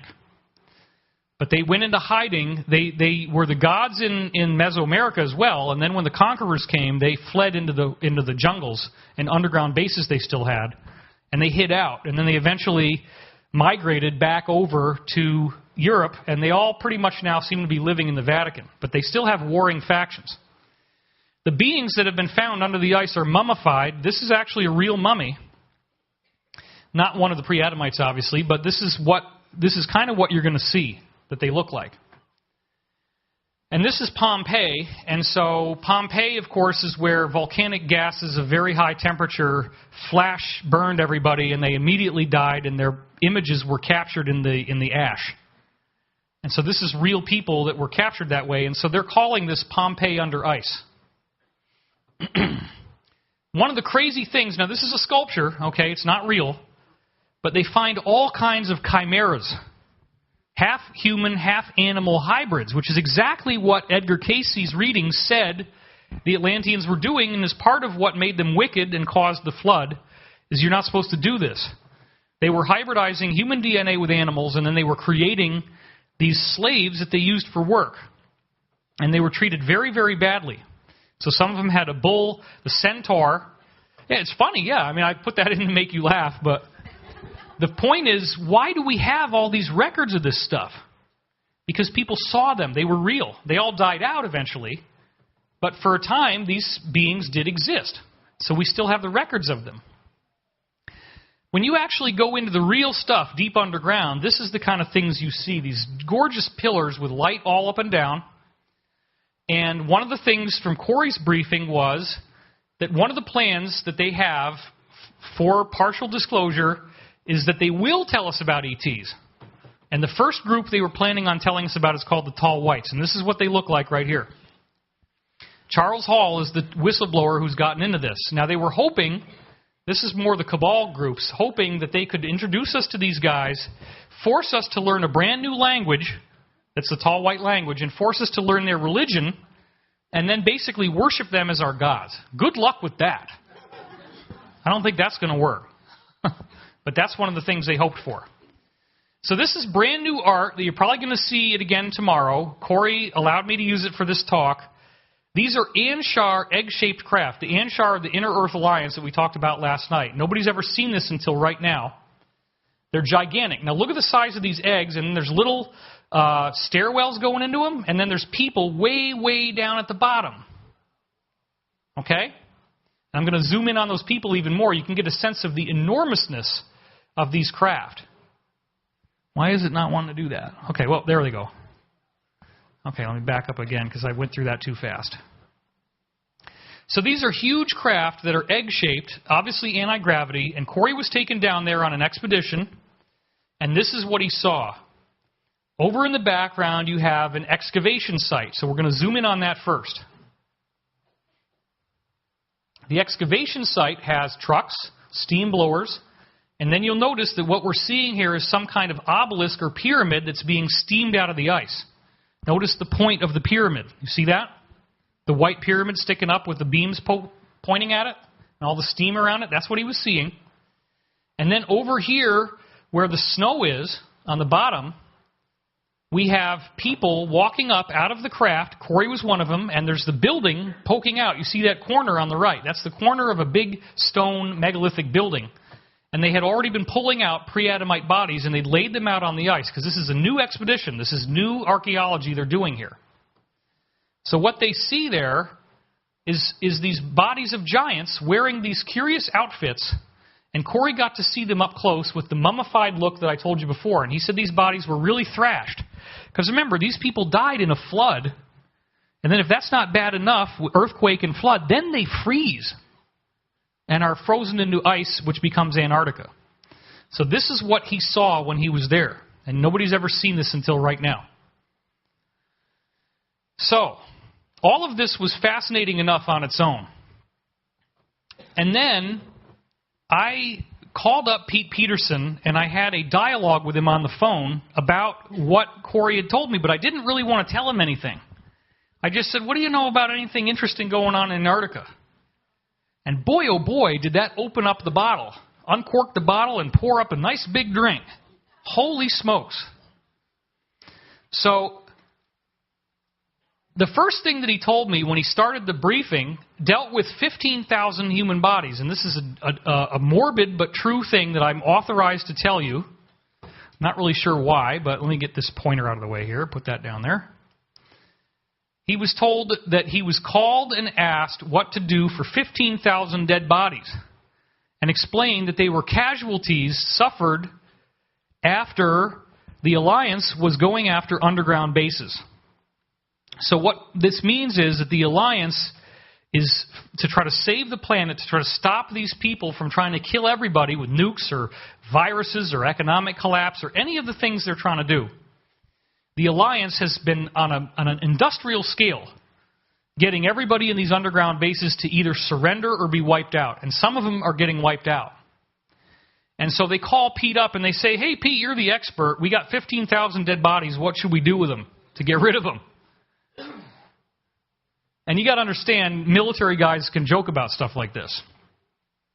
So what he told me was that they've called in the Canadian Marines for some of these bases, and they've run through half a trailer of ammunition. So there is a big shooting war going on.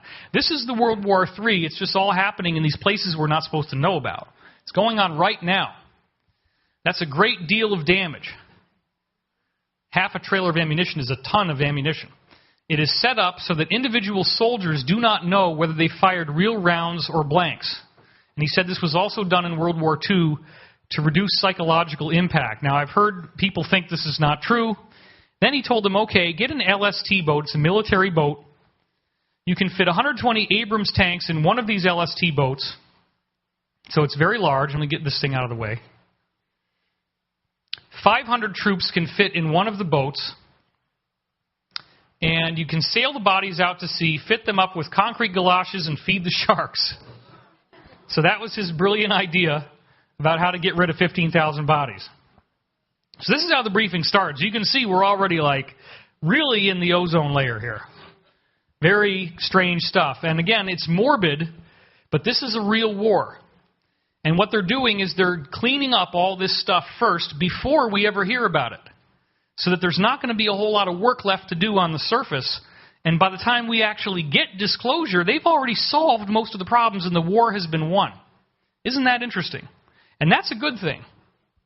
That's a good thing because what that means is the rumors that we've heard over the years about the destruction of underground bases is true, and that it's now gotten to the point where the cabal is almost completely gone. There's just a few little remnants left, and they're being wiped out as we speak. It's amazing. And he's telling me this just a few days after it starts raining in California. And it's eliminated our drought. That's the alliance too. I've been telling everybody that I know online and my friends, when we see it rain in California for days at a time, that's when we know the cabal's been defeated. And that's what's happening. It's fantastic. So he said that's been happening. This is Corey's confirmation. He said that people have been locking, this is what Corey said after I told him what Pete told me, people have been locking themselves inside these protected underground facilities. The Alliance is cutting through the doors with blowtorches. They're arresting people and removing them off the premises, but if they resist violently, then a shooting war results. And Marine Expeditionary Forces are clearing out the bases. One of the problems that happened, according to Pete and Corey, is that some of these Marines were not vetted out on extraterrestrials. And they go into these underground bases and they see 8-foot or even 10-foot, 12-foot tall reptilian, demonic-looking beings fighting against them with guns. And the psychological shock has been huge. So there's a lot of these soldiers that are now in counseling because they were shocked to see these non-human Dracos.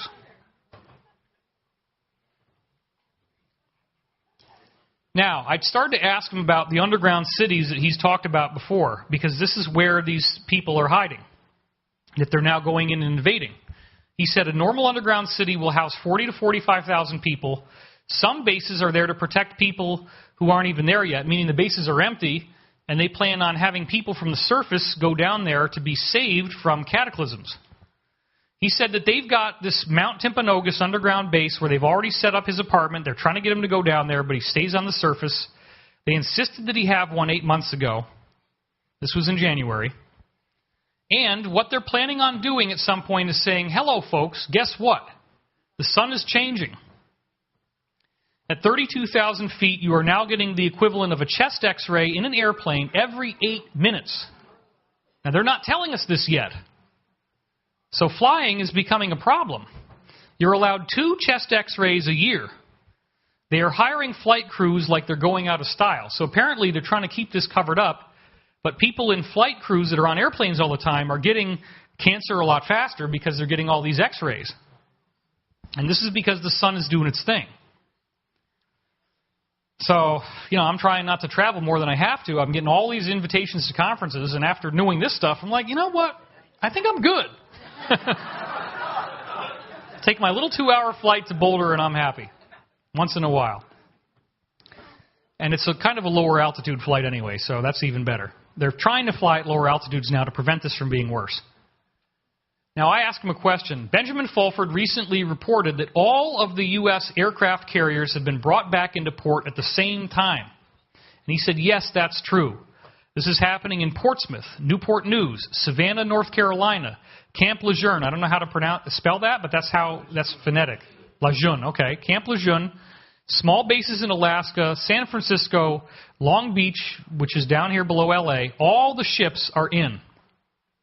A lot of them were out because of what is going on in the Middle East right now, this war with the Alliance, versus the Cabal and ISIS, which is the Cabal's cutout army.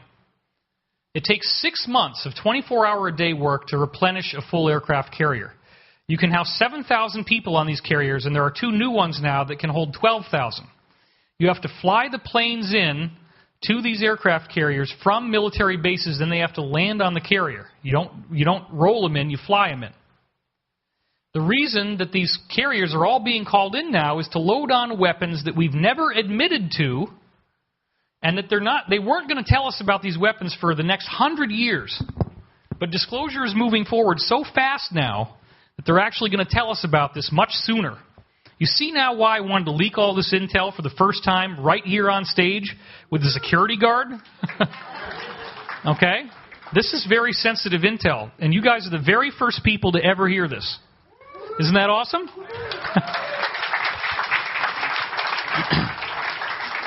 So he said this was January 12th, and he said last night Maurice Cotterell was on coast and admitted that he was aware of 3-mile-long flying aircraft carriers, just like the ones we see in the Avengers and in Captain America. And he said they just finished the R&D on these flying aircraft carriers, and in order to service them, because they're in the sky, they used F-22s and F-35 airplanes. So they're flying these airplanes up to these aircraft carriers that are cloaked, and they're getting ready to tell us about that stuff too, because they built new ones. The F-22s and F-35s have had so many runs in order to properly do the work that's needed to go up and down from these things that now the planes are already wearing out, even though they were brand new when they started. So this is a huge effort that's being made. Now, what are they going to have? They're going to announce weapon systems that shoot laser solitons. The laser soliton will travel forever until it hits something solid, and this is part of the technology they need to actually take down Draco ships, which now the Earth Alliance has. The soliton can go through an 8-foot hull and penetrate directly into nuclear warhead racks. They can get rid of anything. They can shoot it down into the ground, take care of anything they need to take care of. They have things that will take aircraft out of the air. Russia has a nasty plane now, and he thought it was called the S-23. This is all part of the briefing, and it goes on. Finally, I get to the subject. Do you know anything about ancient ruins being discovered in Antarctica? And I didn't say anything else. Now, he doesn't go online. He didn't see my website. He didn't know that I had leaked anything about this. This was totally original. And he says, everybody's been there. Obama, Trump. Whoa. He let that one go. Buzz Aldrin. How did Buzz get altitude sickness, he asks me. I heard he said, holy shit, 7 times before he reached an altitude of 200,000 feet. 200,000 feet. Yeah, that's way outside the Earth. Because the acceleration is so fast, he'd never seen anything like it, and they had a window for him, so he flipped out. They went around the moon, saw the back of the moon, and then he saw all this stuff on the back of the moon, all these civilizations, and it totally tripped him out. Then they come back towards the Earth, and they go around one of these floating space station aircraft carriers I was just telling you about, and then they tip the wings. The plane goes like this, whoop, and it shows it's like a hello to the aircraft carrier. Gave him a wing wave. So this is what ended up leading to him having a heart attack. Obama was told, you too can go through a leaf grinder if you say a word, even if you breathe it at night while you're asleep. And they talk to Obama like this all the time. It's really sad. The president does not get a lot of respect, to say the least. And this is where it's funny. And this is what he said, take it for what you will. He said, that's the real Obama and not one of the stand-ins. The real Obama has been locked up for almost 6 months now. Yeah, isn't that weird? And this gets into the idea of potentially cloning people, and that you can have clones that are programmed to be like the original or lookalikes. We don't really... There's different ways they can do this. I don't know if this is true, but, I just listened to him, and I'm telling you what he said. So you can take it for what you will. Now, he talks about the craft. Oh, the C is there because when I post things in, I have to put a character there in order to make it so it actually looks white and proper. So I forgot to delete that one. I apologize. He said they have planes, and this is his funny way of talking. It's not spaceships. He says they have planes that fly regularly to Mars and the Moon. He's admitting this now. I say, planes? Not exactly the same kind of planes you're thinking of in the public eye. I said, are you talking about the black triangles with the dome on the top? Yes, that is one type. Then we go on. And the darts, and I explain what the darts are. That's what Corey's been describing. We had images of it last night, if you want to see that talk. He said, that is another type. I can't mention anything unless you already know what it is. So basically, I have to know the answer first, and then he'll confirm that it's true, and that's how he's able to stay alive. He can't tell me anything I didn't already know. Now, this was really cool. This made me feel amazing. He told me, and I'm typing as fast as I can what he's saying, you, David, are considered a hero to the Alliance. Isn't that awesome?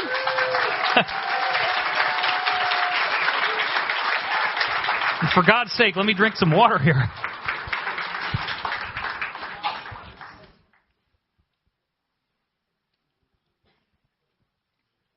He said the people in the Alliance would love to disclose the things that you, David, are disclosing, but when they try, they end up making fat sharks. They get fed to the sharks with concrete galoshes. So they love the fact that I'm out there. He said, David, there are so many people who wish they could be on this stage. Well, let's say he was here now. So many people that would wish they could be on this stage tonight doing the presentation that I'm doing for you right now. And it gets to be me. So that's pretty freaking awesome. So thank you, guys. Thank you.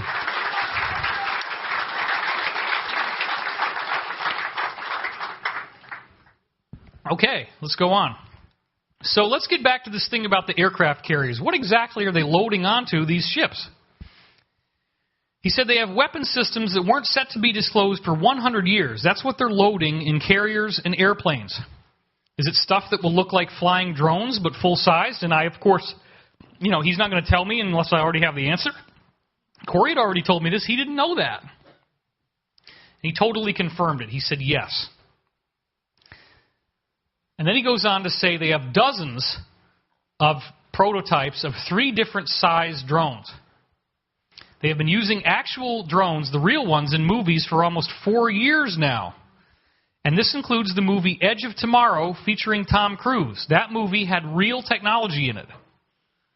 And it looks very real in the movie. It's like, wow, they built a lot of sets for this movie. And they have that thing, it's like a metallic robotic suit that he wears. Also in the movie Avatar.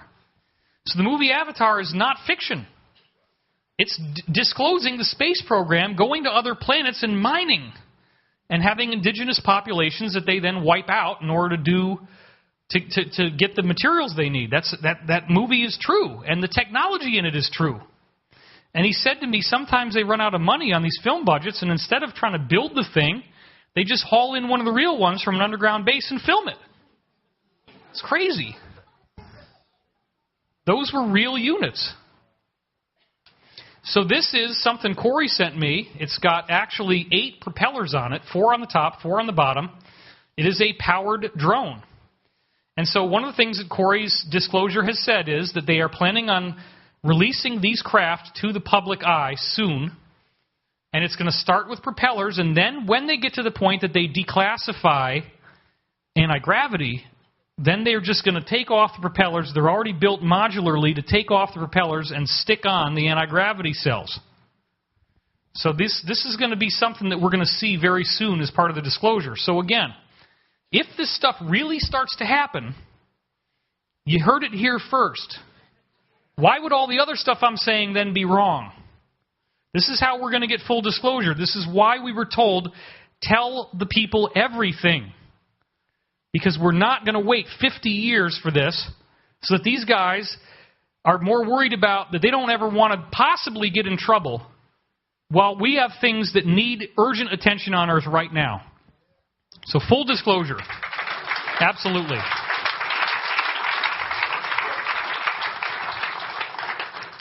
And the briefing goes on. He starts to describe these 3 different craft and other things. He said, we have an airplane. Well, that's what he likes to call it. There's an airplane that flies up to 200,000 feet at a speed of Mach 12 or 14. That's what actually caused Buzz Aldrin to say holy shit 7 times. It doesn't require any fueling. Most of these craft go and hide behind a bigger craft, meaning like a space station. These space stations, or platforms as he calls them, are camouflaged from outer space at the bottom. So you can't see them from the surface of the Earth. And this is how he describes it works. Stars move across these craft at night at random and different brightnesses. It looks like there are clouds in the sky below these craft from virtually every angle you could see on the entire surface of the Earth. Let's say that the space station is a disk that's half a mile in diameter. They make a cloud beneath it that's 5 miles in diameter, and they also back project on it what it looks like behind the craft. And these technologies work 24 hours a day, 7 days a week. So there's all this stuff in the sky right now, back projecting holographic images of the stars behind them, and you either see that or you see the cloud. And they're already there. They're just getting ready to turn off the cloaking and show us what they got. Isn't that going to be crazy? It's amazing stuff. Cloaking is very widely used. Then we get into Antarctica and beings. This is where it gets really interesting. Have you heard anything about giant pre-Adamite bodies being found in the Antarctic ice, complete with elongated skulls? This is a very loaded question, but I want to see what he's going to say when I throw this at him. Yes. And then he goes on to say, not only did they find dead ones, but they found living ones that are in stasis chambers. And these are new excavations. They estimate the stasis beings have been there for at least 800,000 years that we know of. Now, he had written all this down. He has diabetic neuropathy, and he doesn't always remember dates very well, and his handwriting isn't necessarily readable to himself. And this was a briefing. He was writing things down as fast as he could, and they said to him, "We want you to tell David this stuff so I can share it with you." Isn't that cool? So it appears that his 5 looks like an 8. Because later on I said, is it possible that it was 500,000 years? He said, yeah, because, I wrote it in a funny way, and they told me so much stuff I couldn't remember everything. They wanted me to get this to you. I've done that. But I'm just telling you exactly how he said it at first. So this does appear to be 500,000 years ago. Now that's freaking crazy. Because what that means is that some of the people from the original Mars civilization, all the way back 500,000 years ago, put themselves in stasis chambers that work so well that some of the surviving 500,000-year-old stasis chambers are still there in Antarctica inside these ships that crashed. And then I tell Corey, and he's like, "You weren't supposed to know that." He was shocked. Well, guess what, dude? Pete's people are telling me that they want me to know that. Your people are telling me, "Oh, don't tell David." Well, there's 2 different factions. Not everybody's apparently coordinating on this. They were hiding from the Anunnaki as well as other people. The Anunnaki here, he's referring to Draco reptilians, of course. As Anunnaki just means extraterrestrial, there's different types. So then, this is where it gets really amazing. Corey had not leaked this to me. They found a gigantic mothership under the ice with a new satellite that uses a lower-than-infrared imaging system. They found a man-made object, without any question, buried 3 miles below the surface. It was about 30 miles in diameter and looked like a craft. Now, this is where he gets really interesting. How did they get down to this craft? Now that they find it, and it fairly was recently, apparently, that they found it.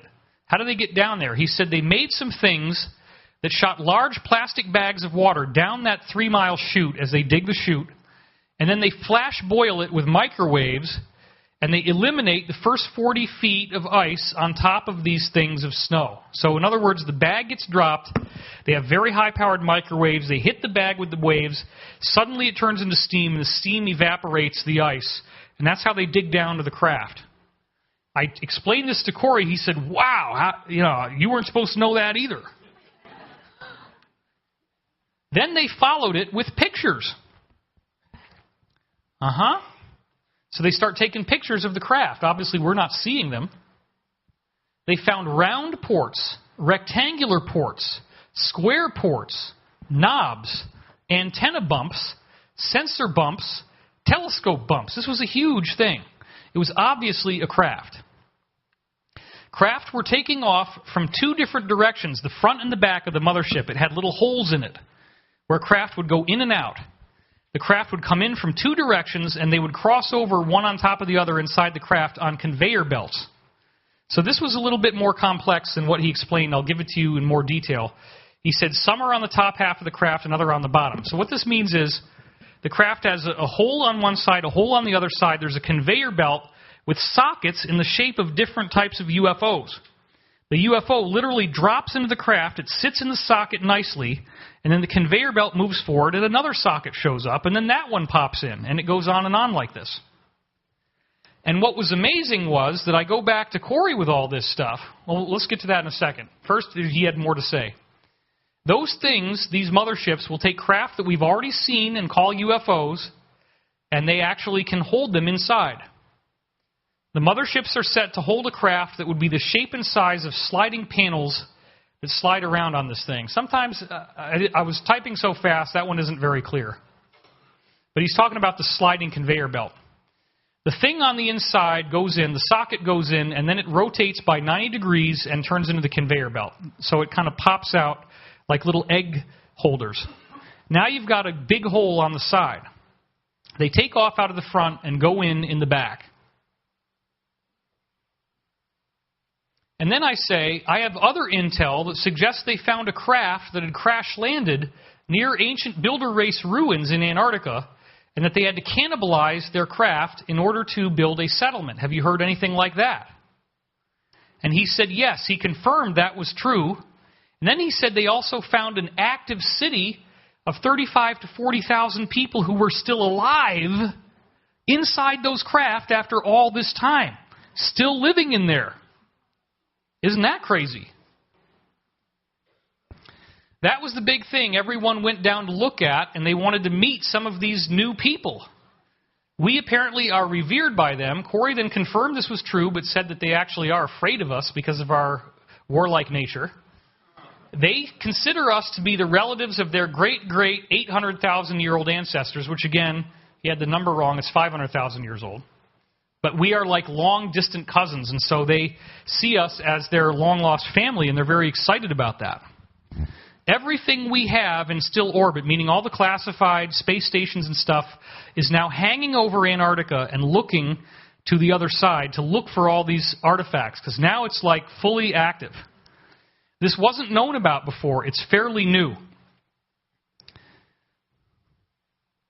So, Corey then, I go to him and I say, Corey, did you hear about a 30-mile wide mothership? And he said, yes. And then he tells me that actually there was 3 of them that have been discovered. And the code names for these ships, believe it or not, are the Nina, the Pinta, and the Santa Maria. It's the original remnant of the fallen angels, the Luciferian people, the pre-Adamites. They're tall with elongated skulls that turned into what we now call the Illuminati, that are actually still running the planet, or they were up until this alliance thing happened. Corey confirms the 3 motherships. He confirms the sockets. Well, he didn't know about the sockets, actually. That was new to him.